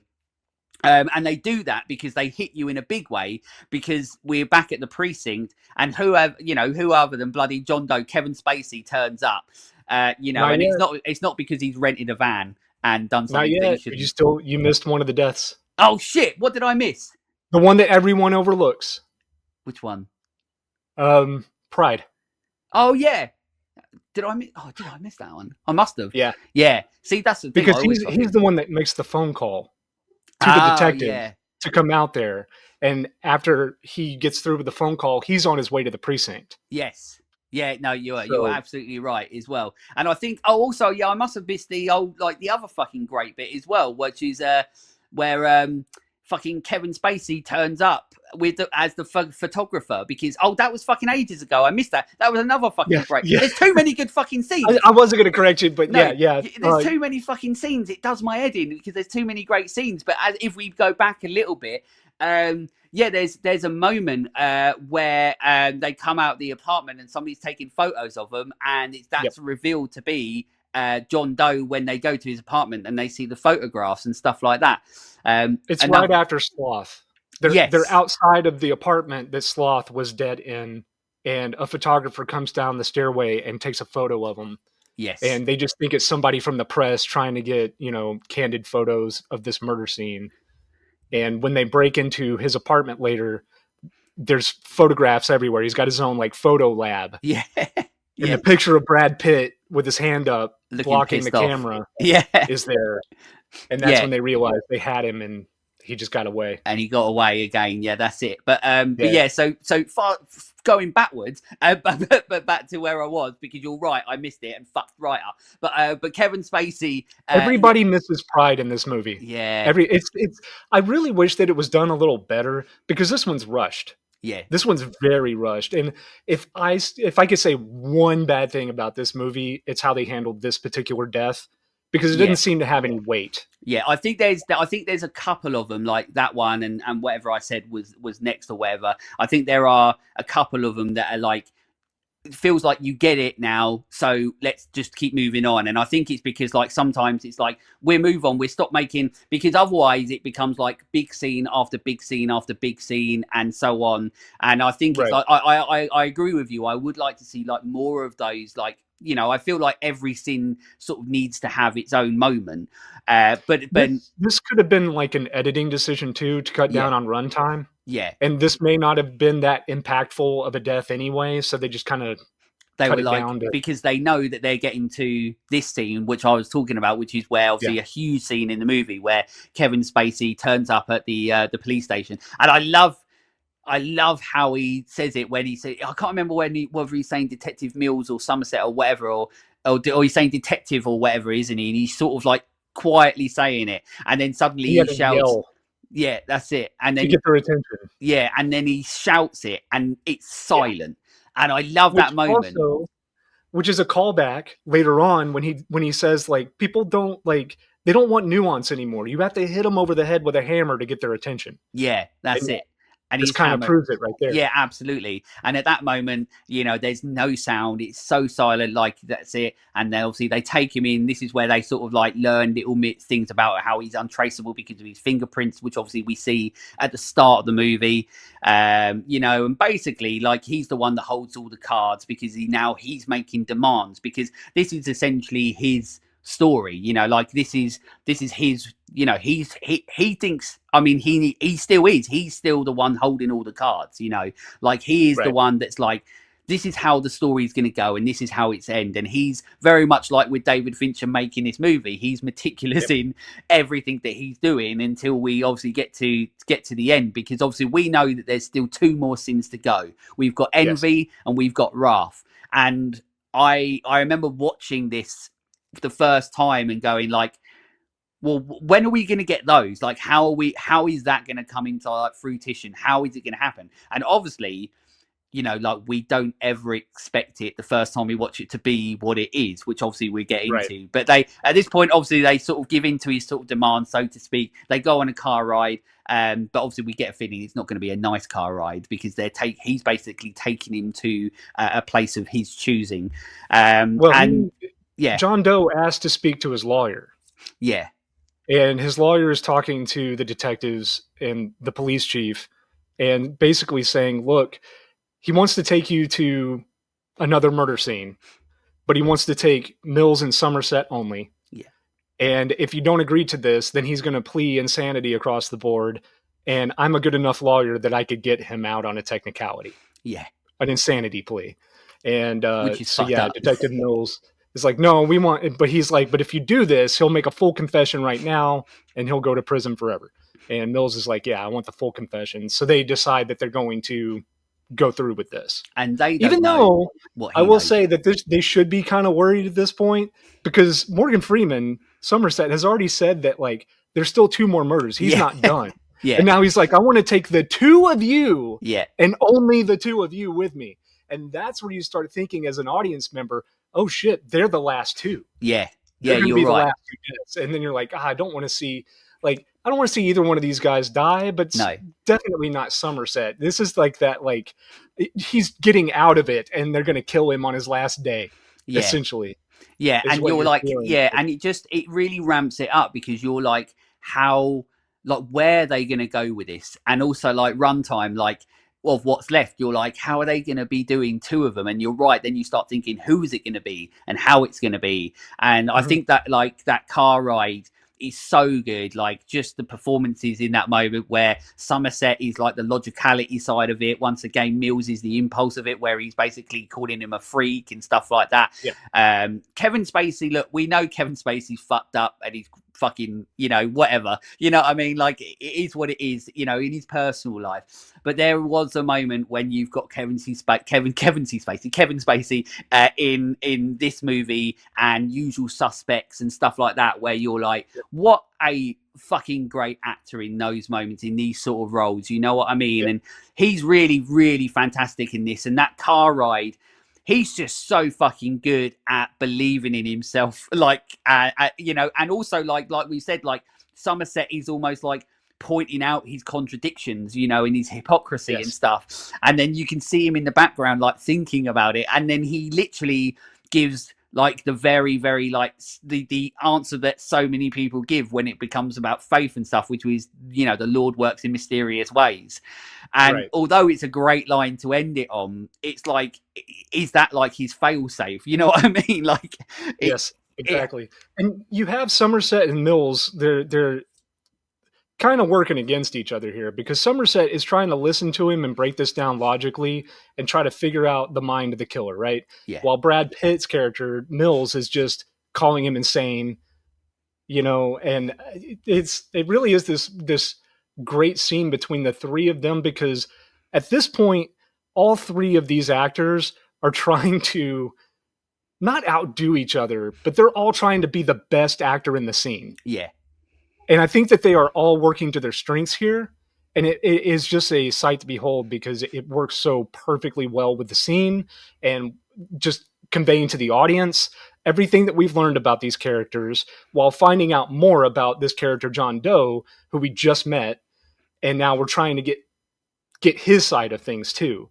And everyone's making their points, and they all kind of have a good point. Yeah. Like they all, none of them are really wrong. Yeah. Like it's like the bits where he's talking about, like, it's almost like the Dexter effect. You know what I mean? Like, Dexter kills people because they're bad people. He's trying to justify what he's doing, but like it's not right.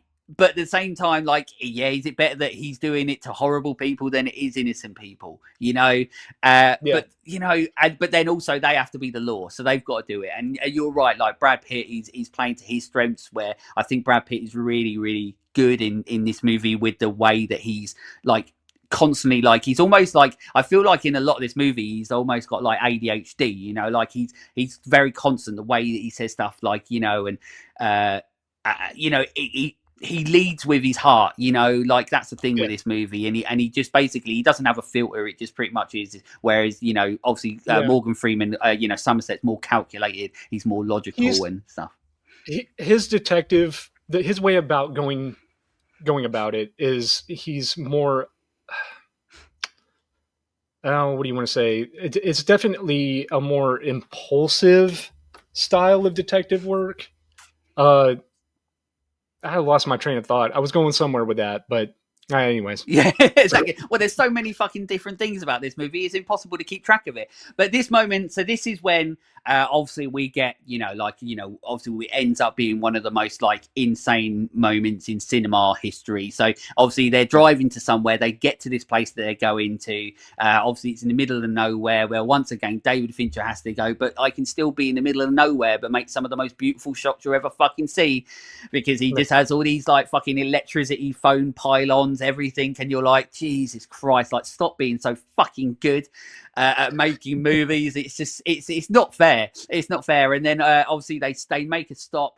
John Doe makes them like walk out into the desert sort of place a little bit. Then they see a van coming in the background. You're like, what the fuck is going on? Because as a viewer, you're like, what the fuck? Like I have so much, even to this day, I still have anxiety watching this movie, even though I know what's going to happen, because it's just the way that it's like put together, how it's structured, and how like it's so intense, this moment. Like you get a lot more quicker cuts in this moment, because it's trying to ramp up like, the anxiety, so to speak, of the situation and what's happening. Obviously the van turns up, it's got a box, and and then obviously the bottom is like obviously the most quoted line in history, but obviously we have a box. There is a little moment yes, when they pull up that I enjoyed. It's the dead dog. Yeah. They pull up and they see a dead dog, and then it cuts to Kevin Spacey. And he's like, "Oh, I didn't do that." Yeah, that's it. And it's the way he does it. But also, you're like, "Fuck you! You don't have a chance to make me laugh. You don't have to. That's not fair that you make me laugh." It's just kind of a lighthearted, fucked up moment that just kind of happens. And like it's just the way he does it, and the way like you've got the shot where it's almost like on his face and stuff like that. Well, I didn't do that, and you're like, oh, "Fuck you! Don't make me laugh, you bitch!" And the suspense that they're building up too, because you see the delivery truck pulling up. And it takes forever for Somerset to leave, Kevin Spacey and Brad Pitt to drive his car down there to stop it in its tracks to figure out what the hell is going on, because he knows this is part of it, right? Yeah, he knows. He's clever. Yeah.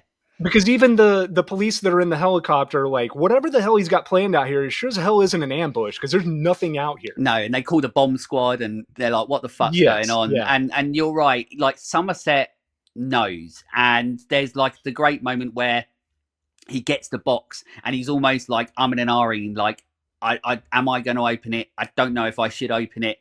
And then obviously he does. And at this moment, as he's like got the box, you've got then it's too tempting. It's too tempting. It's too tempting. Yeah, right? Exactly. And then at that moment, you've got Kevin Spacey, who then is basically talking to Brad Pitt.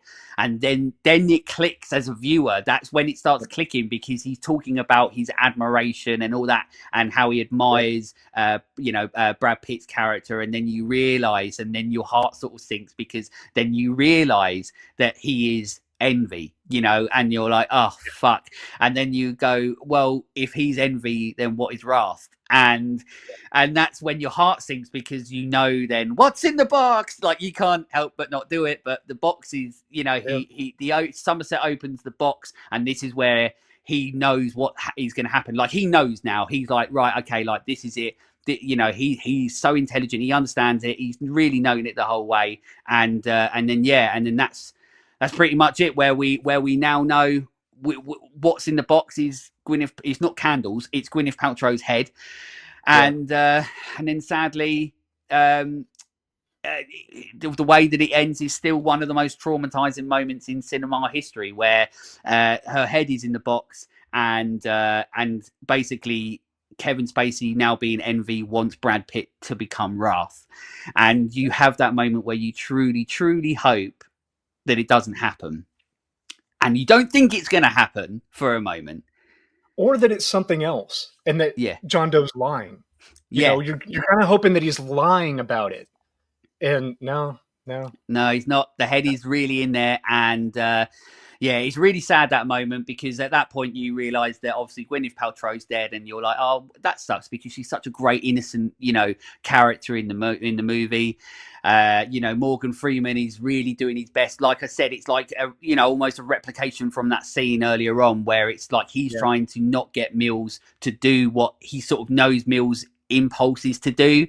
And I think Brad Pitt is so great in this scene, like in this moment where you've got that sort of like shot on just his head, and he's like, you can see the internal struggle of him trying to be a cop but also he's, you know, they have that great line, or like when Kevin Spacey's like, "Oh, you didn't know," you know, and oh, your heart fucking sinks, you know, and it's so tough. It's such a tough watch. And then as soon as that happens, then you're like, you know, like you're literally sitting there, like going, "Don't do it, don't like, just don't fucking do it."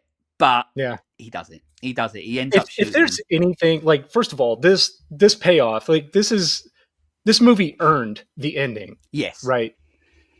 I think the only thing that could have possibly even made this just a little bit better is if Gwyneth Paltrow's death were somehow linked to one of the sins as well.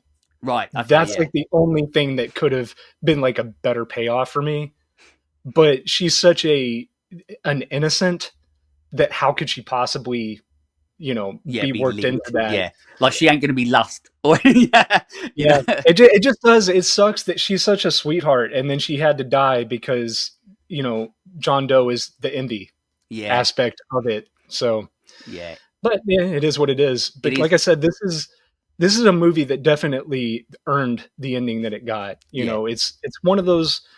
You know, it's Sixth Sense. You know, he was dead all along. It's one of those types of like flipped endings that you just don't see coming, and you have all these theories that how you think it's going to go, and then you are completely wrong. Yeah. And then even though you're wrong, you're glad that you were wrong because the ending we got was so much better than what you thought it was going to be. Yeah, and I'm really glad that you said something, because it's something that I actually talk about a lot on the show, about earning it. So modern day horror, as we know, and I'm not a massive fan of modern day horror, because Me either. we are in this nihilistic time of horror where everything is built around you know, essentially like no hope, no promise. You know, Well, essentially and we you have to have a mascot. yeah yeah. Mascots are what's selling horror films these days, and I think that that's just, you know, back in the 80s, 70s, the mascots of horror, that was like something that wasn't necessarily intentional. It just happened. Yeah, You know, they became iconic. They became icons of horror. And it just seems now they're trying to create the icon and then build a movie around it yeah, instead you're of the other right. way around. Yeah, exactly. And because of that, it means that it doesn't earn the right. I Yeah. always say, you've got, if you want to make me feel like shit and not be fucking really angry and go, I enjoyed that movie even if it did make me feel like shit, you have to earn it. And you earn that by, you know, story, structure, concept, and then doing it right. You do that through performance, you do that through directing, you do that by doing the right things.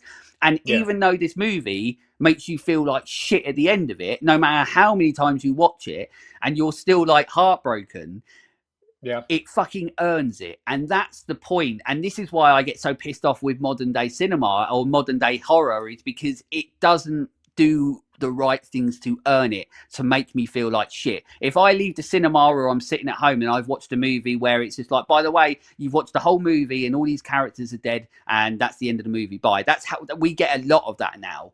And I'm like, yeah, but you didn't fucking earn it. You don't get it Again, right. it's modern film, especially like with modern horror, it's just background noise. Yeah. It's created to sell t-shirts. You know, Yeah. it's created to be Instagrammable. Yeah. Yeah. A popcorn bucket, you know, whatever it is, a mask for Halloween. And the movie is just an afterthought. They don't even care about the movie. The movie is the thing that gets you to go buy the merchandise. Yeah. Yeah. You're right. It's just a big ad for merchandise anymore. Yeah, it's all to fit into this algorithm world that we live in, rather than earning it. And every now and again, you do get movies that do it. I speak about it a lot. When Evil Lurks is a movie that is one of the most dark and bleakest movies that I've seen in a long, long time, if not ever. Everything fucking is horrible in that movie, but it's so perfectly created that it earns it. And at the end of it, I'm happy I've watched it. I'm not happy about the things I've seen, but I'm happy that I watched it. Or we'll get something that's just so far out of left field, like Mandy. Yeah, which is Mandy was an incredible film. I think it's one of the greatest films made in the last 10 years. Yeah, I couldn't agree more. Yeah.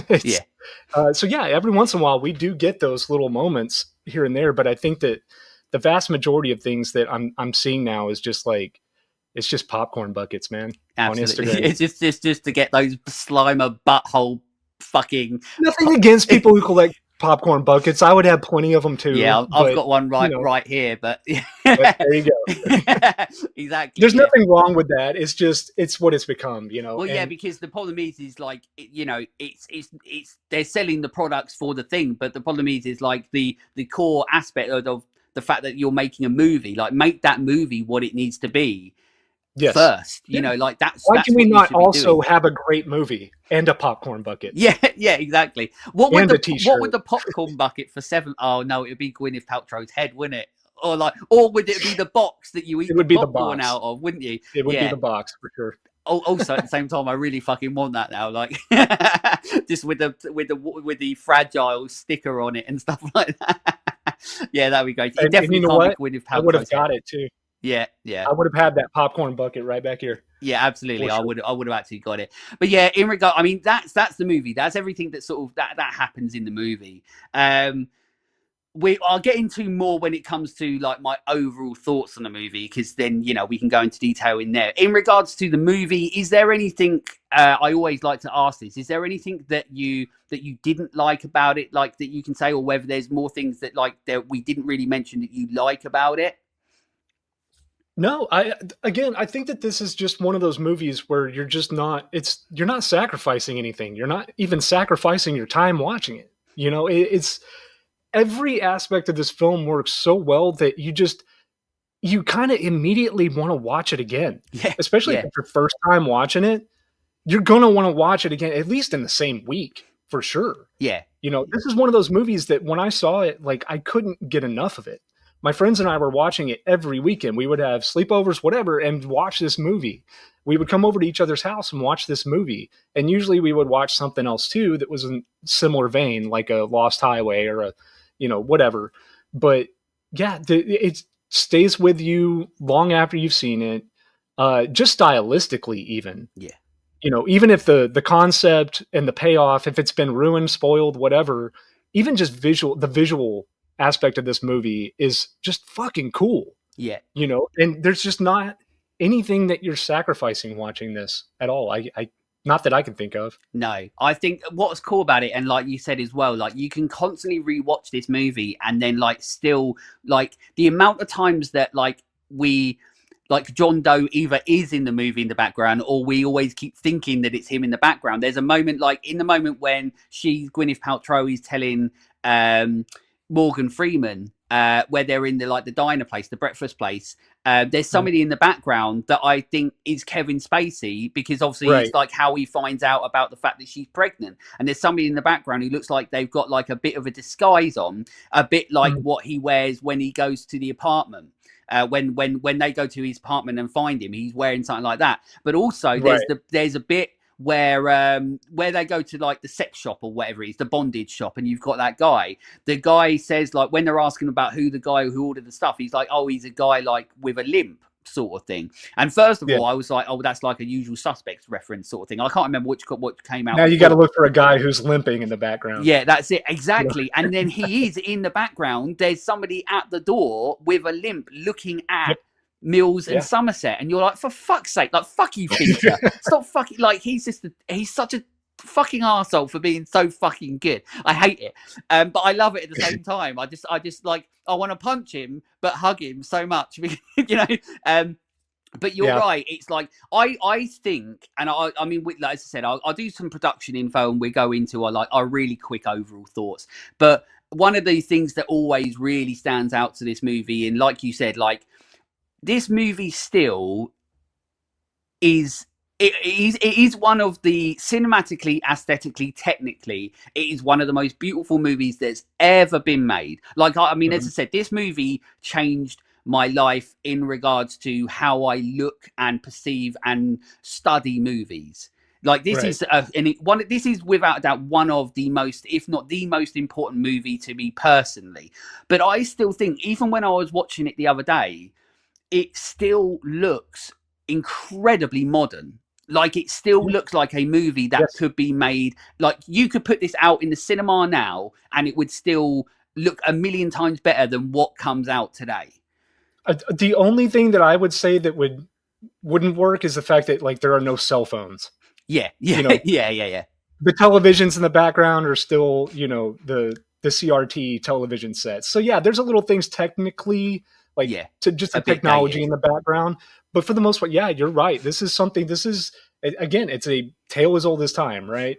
Yeah. And it works today just like it worked then. It'll work 30 years from now. It could have worked back in the days of Shakespeare and Edgar Allan Poe. Yeah, absolutely, absolutely. Well, we're going to our overall thoughts in a set. We go through some production info at the moment. So, the first thing I've got is all of John Doe's books were real. Obviously, I'm sure you know that because you've watched all the special features and stuff. So they were written for the film. They took 2 months to complete. And it costs $15,000 to do it, which is wild. So literally, when you're watching, I mean, this is David Fincher, right? Like, this is what he loves. This is why he's so like meticulous and stuff. But so yeah, when people, if you're listening or watching this, when you're watching that scene in Se7en where you've got all the books in the background, all of them are fucking written page for page, back to front, just with everything. I mean, I've always said that like one of my holy grail props, like if I could have, I want one of those books. Me too. Yeah, yes, absolutely. Yes, if I could have a prop from a movie, it would definitely be one of the journals. Absolutely, because I would spend however long reading it and looking at it, and they're on the bonus features. Oh, are they on the bonus features? Yeah, they've got some of the journals in there. They're digital, of course. Okay. But how incredible would that be just to be like fucking pull that out from the bookcase? Oh, by the way, this is one of John Doe's books. Like that's one of my grail pieces. Especially if it was the one that Morgan Freeman was reading from. Oh yeah, that's the holy grail.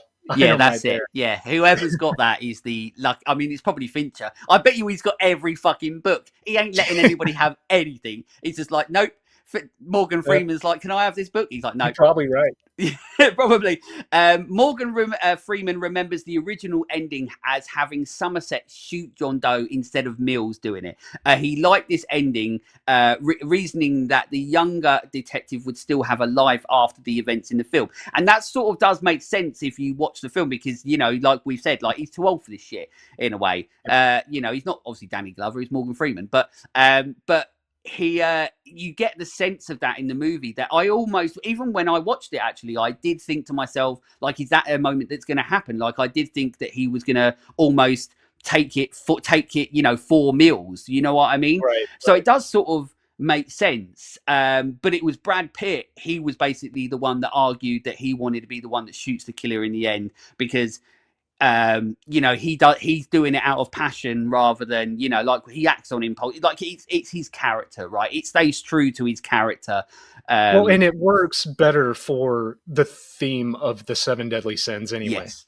Yeah, exactly. Because why would Somerset be Wrath? You know? Yeah, exactly. Yeah, it makes sense. And once again, it just adds into just the intelligence of the movie itself. It's just fucking wild, this movie. I agree. It had to be Brad Pitt to pull the trigger for sure. Yeah, absolutely. And I think and also if it wasn't like, I obviously it would still be an impactful ending, but this is like, you know, this is known to be one of the most impactful endings that's ever been created. And because of that, you know, because of the fact that we have the good guy that kills the bad guy, but his life is fucked because of it, you know, and it's insane.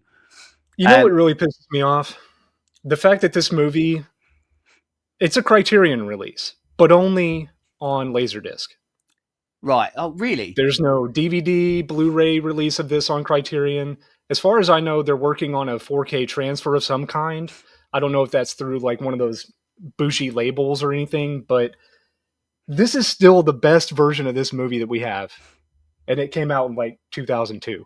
Yeah, we need something. I think over here we have got the 4K now, but I just haven't got it yet. But I will. Oh, sorry. So another production fact is that Brad Pitt, he fell while filming the scene in which Mills chases John Doe in the rain.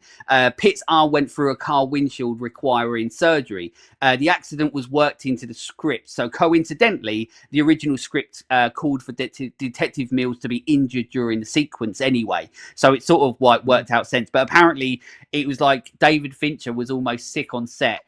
because you could actually, like, the injury was so bad that like he saw the white of Brad Pitt's bone. And apparently, like, it's the only time like David Fincher's turned white, and gone grey and almost vomited on set and stuff, because he likes some weird fucking shit, but obviously he might not like seeing bones come out of hands and stuff like that.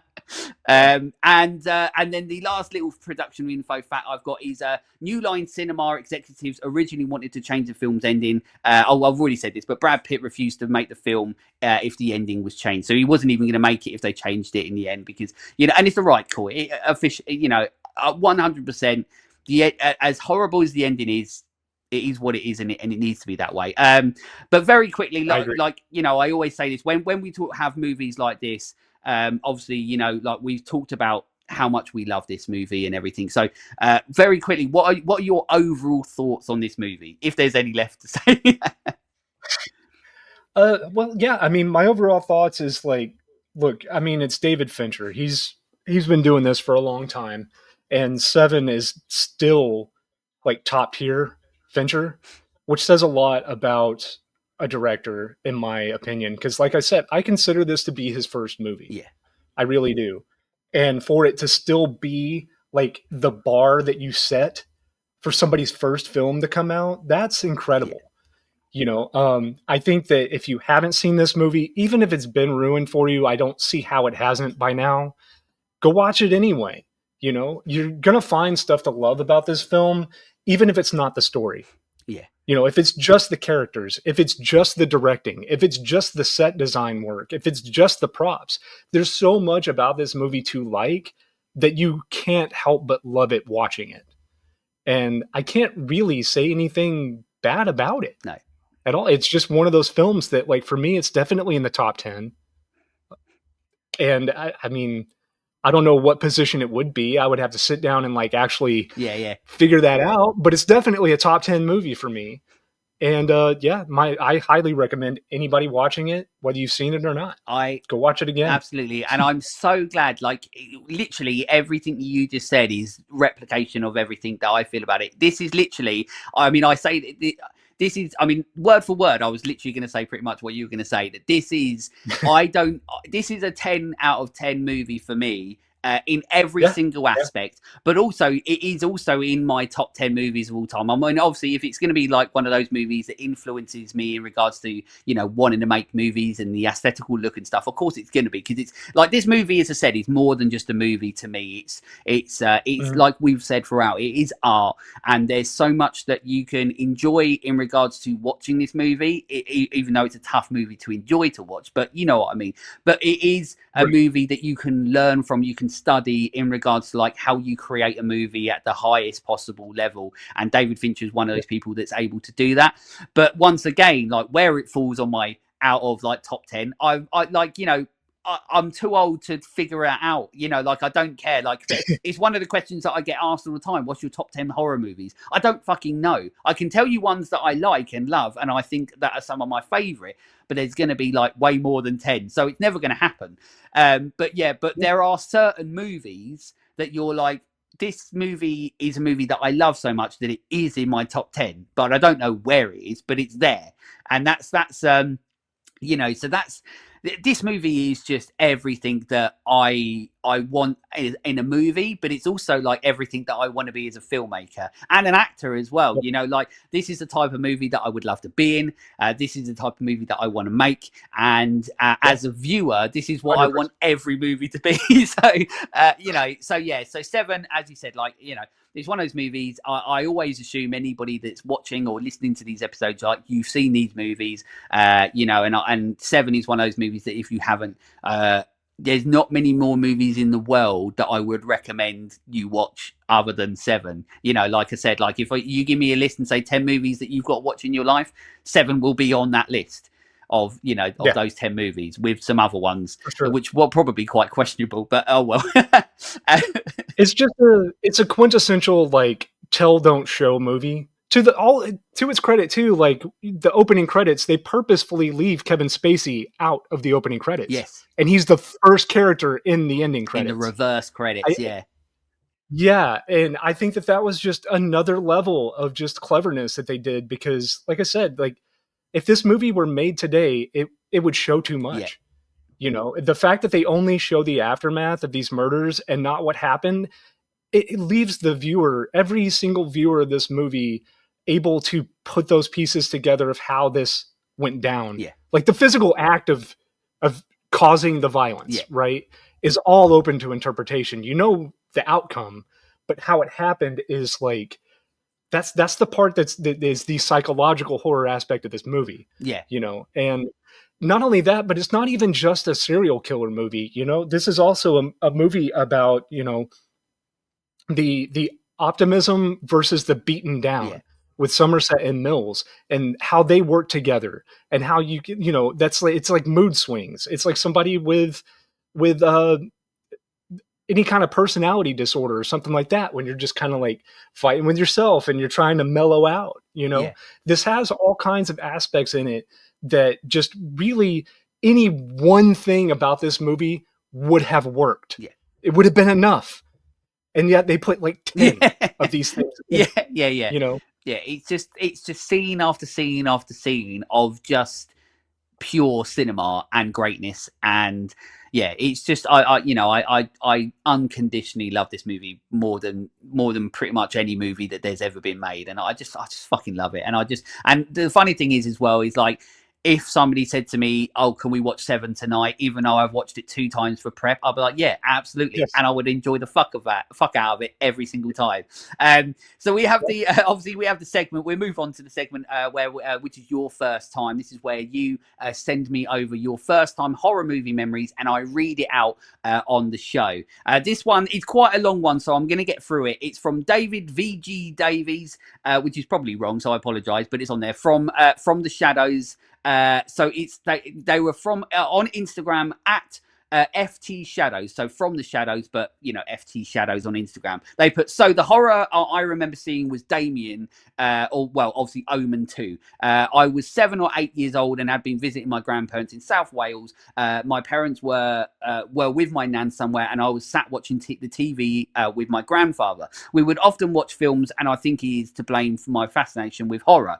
He had rented Damien, well, obviously Omen 2 or whatever, on Betamax. I hadn't seen the first one at this point, so was going in blind. It worked as a solo film from the beginning, with the scenes in Megiddo, or wherever it is, Megiddo. I can't fucking pronounce that shit. I was transfixed and loved the soundtrack. One of the films after that was Star Wars and Jaws, where I feel the score is very impacted, which is obviously very true. One thing we didn't really talk about that too much, but I won't go back into it. Score in this movie is fucking great. I like it because it's a very like Hollywood score. 100%. It's like very like thumping, you know what I mean? Like in those moments, it's very like, it has the strings, it has like, you know, very impactful score.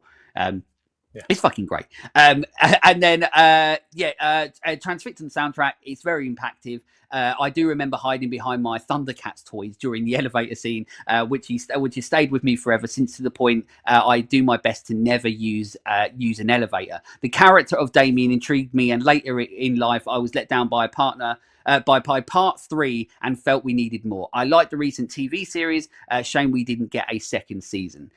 So there we go. It's a bit of a long one, but yeah, Omen 2. I don't think I've ever had Omen 2 as a first horror movie memory. So maybe not the best one, but probably not the worst one. So it's nothing to complain about so much. That's one of those movies that I haven't seen for at least 20 years. Yeah, oh no, I haven't seen it for a long time. It's been a while. Yeah, absolutely. But I always do love to ask my guests. Deadbeat Chad. No, that was wrong. Was that right? That's right. Fucking hell, I did it. I don't know how I got this long and remembered it. But I always like to ask my guests, do you remember your first time horror memory? Yes. I was very, very young. I think I was probably 5 or 6 years old. It was Poltergeist. I was watching it in the living room with my sister and my dad, and the scene at the end with the closet, like that fucked me up psychologically on a level that I was not prepared for, because I was convinced as a kid that was existing in my closet. Right. Okay. Yeah. I had trouble sleeping at night. I wanted to go sleep in my parents' bed because of that movie. Yeah, I definitely remember watching that. Then, like, that part alone is the only thing that stands out to me, because that was so long ago now. but I just remember that closet scene being so impactful and just really hitting me on a psychological level with the vortex and all Yeah, that, yeah, and just being sucked into nothing. yeah. Yeah, that was my first horror And once experience. again, what is so fucking great about horror is that is such like it's traumatic. It's a traumatic time, but it wasn't Yes. something where you were like, I'm never watching it again. Your journey through horror continued, and that's what's so Yep. fucking like it's like a drug. You know what I mean? Like horror is like a drug in a way where like Yes. you're just constantly drawn back into it no matter the trauma. The amount of like first time horror memories I've had on here, whether it's my guests or like the people who sent them over, where it's like so much of it is built around the trauma of like the childhood and watching this movie. Yep.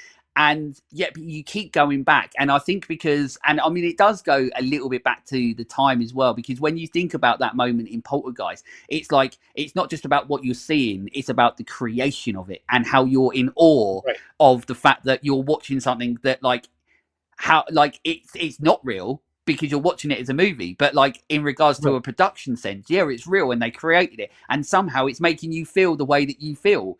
And there's no other Yep. genre for me that does that represents the horror that we see on the screen the way that it does, and makes you feel the way that it does. So, and then like with Poltergeist, you kept going back to horror. Yeah, it's the most visceral form of cinema. Yeah. Absolutely. And getting over the trauma is part of the experience. Yeah. Yeah, exactly. Yeah, you're exactly It's right. just, But it goes hand in yeah. So hand. that's the first time horror movie memories. That's your first time segment. I am running out of these to the point that there probably will come a point if I don't get any, I will have to not do it, and that will be a really sad day because I've been doing this obviously for over 5 years now, and I've never not done one on an episode. So get your act together, everyone. If you're watching this, if you're listening to it, get it in the comments, send it on the socials, whether it's Instagram, ideally Instagram. I try not looking at any of the others, and I don't even want to look at Instagram, but I have to. But send me a It's DM or necessary. something. Just send me your first time horror movie memory. I'll add it into the episode, and then we get to enjoy it like we did with the one on this one. But now, Deadbeat Dad. Oh no, the fuck's sake, I did it. Deadbeat Chad. Fuck. Now is now is your time to promote everything with Pretty Little Podcast and anything else that you want to promote. I knew I'd get it wrong. Yeah, I mean, we have an Instagram page. You can go there and interact. If you get a response, it's me. I'm the one that handles the social media. Right now, it's just Instagram, and that's at the Pretty Little Podcast. We do have the podcast you can download on all major platforms. The Pretty Little Podcast. Look for the. I think there's another podcast with the same name that's about the Pretty Little Liars There's show. Pretty Little Liars. There's Pretty Killer Podcasts. There's a lot of them. Yeah. So our thumbnail has a little eyeball that's screaming on it, and the logo is all colorful and it's got lightning coming out of it. So look for that. And yeah, it's a podcast that I host with my wife Jessica, and we talk about pop culture, anything really. It tends to be more movies and TV shows. We're in our third season right now, and we just decided to have a theme for this season, which is animation. Cool. So there you go. Every episode this season is going to be some animated show or movie from our childhood that we loved, and we're having a lot of fun with that. We've already released 2. We've got one coming up that we're recording tonight, which I can say is Futurama because it'll already be out by the time this comes out. So if you like, old shit like that, TV shows, cartoon series, movies, you name it, we're doing it. So. But yeah, it's the Pretty Little Podcast. Awesome. Well, there we go. So everybody make sure you go and check it out because for one, it's not just horror. There's a lot more diversity. Obviously, I'm the mug that just chose horror to talk about. Yeah. And I've put myself in that little fucking niche and all these fucking cults and everything like that. If we're not Jared Leto, we don't need cults. But we're a community, this horror community. Yep. But yeah, like, I've put myself in there. So if you love, the fact that people get to have, diversity in their conversations, go and check out Pretty Little Podcast. But also, you know, coming on this show, you clearly really love cinema. You clearly love, you know, have a passion for what you talk about. So I'm sure you and your wife have amazing conversations on there as well. So everyone, make sure that you go, obviously Spotify, Apple, anywhere you can. Make sure that you go and head over, check out Pretty Little Podcast, which I've probably been saying wrong the whole time. Finally, fucking hell, I feel like I'm getting a bit of a brain somehow. It's because I haven't had a drink today. That's why. But there we go.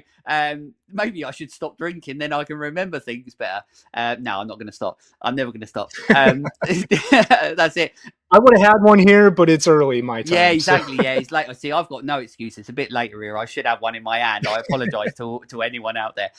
But yeah, that's it. So go and check out everything, as I said, that Pretty Little Podcast does. Go and enjoy everything. In regards to Let's Talk Horror, as I said on the previous episode, I think that I did, which as I said, this should be the first month of 2026. But we should have Patreon back by now. Obviously, I stopped it for a while because of the unfortunate hiatus that I had to take, obviously a while ago now. But it's been a while. But if you if you want to go above and beyond to help anybody on their journeys, and you love what people do, Patreon is an incredible way of doing that, for showing your support. It's not only showing your support, it's an incredible motivator. We're independent podcasts. We don't get paid for this. We don't have sponsors. Any money we put into it is all our own. We spend a lot of time doing this. You know what it's like with Let's Talk Horror. It's the it's the recording, it's the editing. It's the constant promo. I don't take much time away from this, and I'm sure, obviously, you guys don't either as well. You put a lot of time, a lot of effort into it, and Patreon is a great way for you to show your support. But you also get loads of really cool extras, and they're exclusive to Patreon. One of them being the Creep's Choice episodes, which is where basically you choose me an episode and a movie, I watch it, and I do an episode straight after watching it, and I talk about it. But as I've said on, the episodes before, every movie they've chosen me so far, I thought was shit. So if you wanted the opposite of what this episode has been, where I was talking about Se7en, a movie that I love unconditionally, you can go and listen to me talk shit about movies that you recommend me, and then you win. But yeah, Patreon's there. Just head over to patreon.com, look for Let's Talk Horror Channel. It's £2 a month.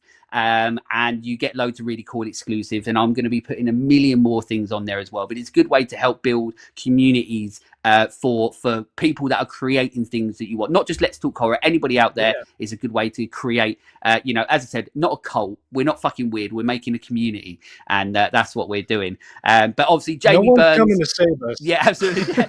But Rob Miller, we got to save ourselves. Leighton Collins, you are my official Creepazoid so far. If you want to join then in becoming the honorary Creepazoids, then as I said, head over Patreon. We're on all of these socials. Go and rate, review everything that Pretty Little Podcast do, and Let's Talk Horror. Just fucking help us out. We love doing this, and your help, as I always say, you're the most important part for any success we have.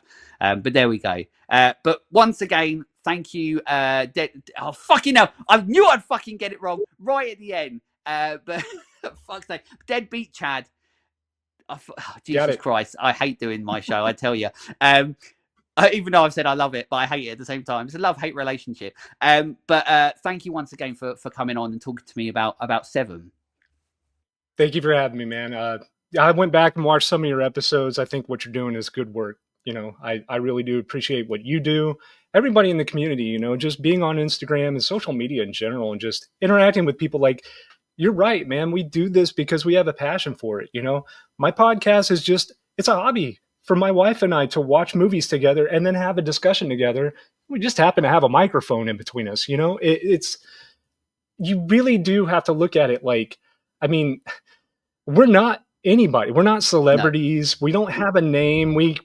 People think that you have anytime I tell somebody I have a podcast, they're like, oh, wow, how much money are you making? And I'm like, first of all, why does that matter? Why is it the first place you go? But also, like, Yeah, nothing, zilch, zero, nothing. This makes me $0. I do it because I love it, and the look on their face of like, huh? Yeah, yeah. You Why are just you doing love something something you did. creative that you love? How dare you? And you're not getting paid for it. I know. I've been doing it for 5 years, and I don't get I haven't had a fucking penny. So It's crazy to me that people think that like you can't just do something because you love it. It needs to be monetized. But I mean, here we are.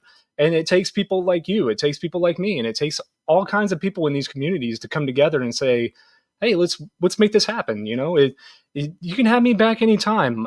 I'm purposefully not a busy person. yeah, My life is super simple and easy and by design. yeah. You know, anytime you need somebody spur of the moment, just hit me up, man. I'm here. Awesome. Well, thank you so much for coming on. I said I hope you enjoyed it, and to everybody else, until next time, stay creepy, fuckers.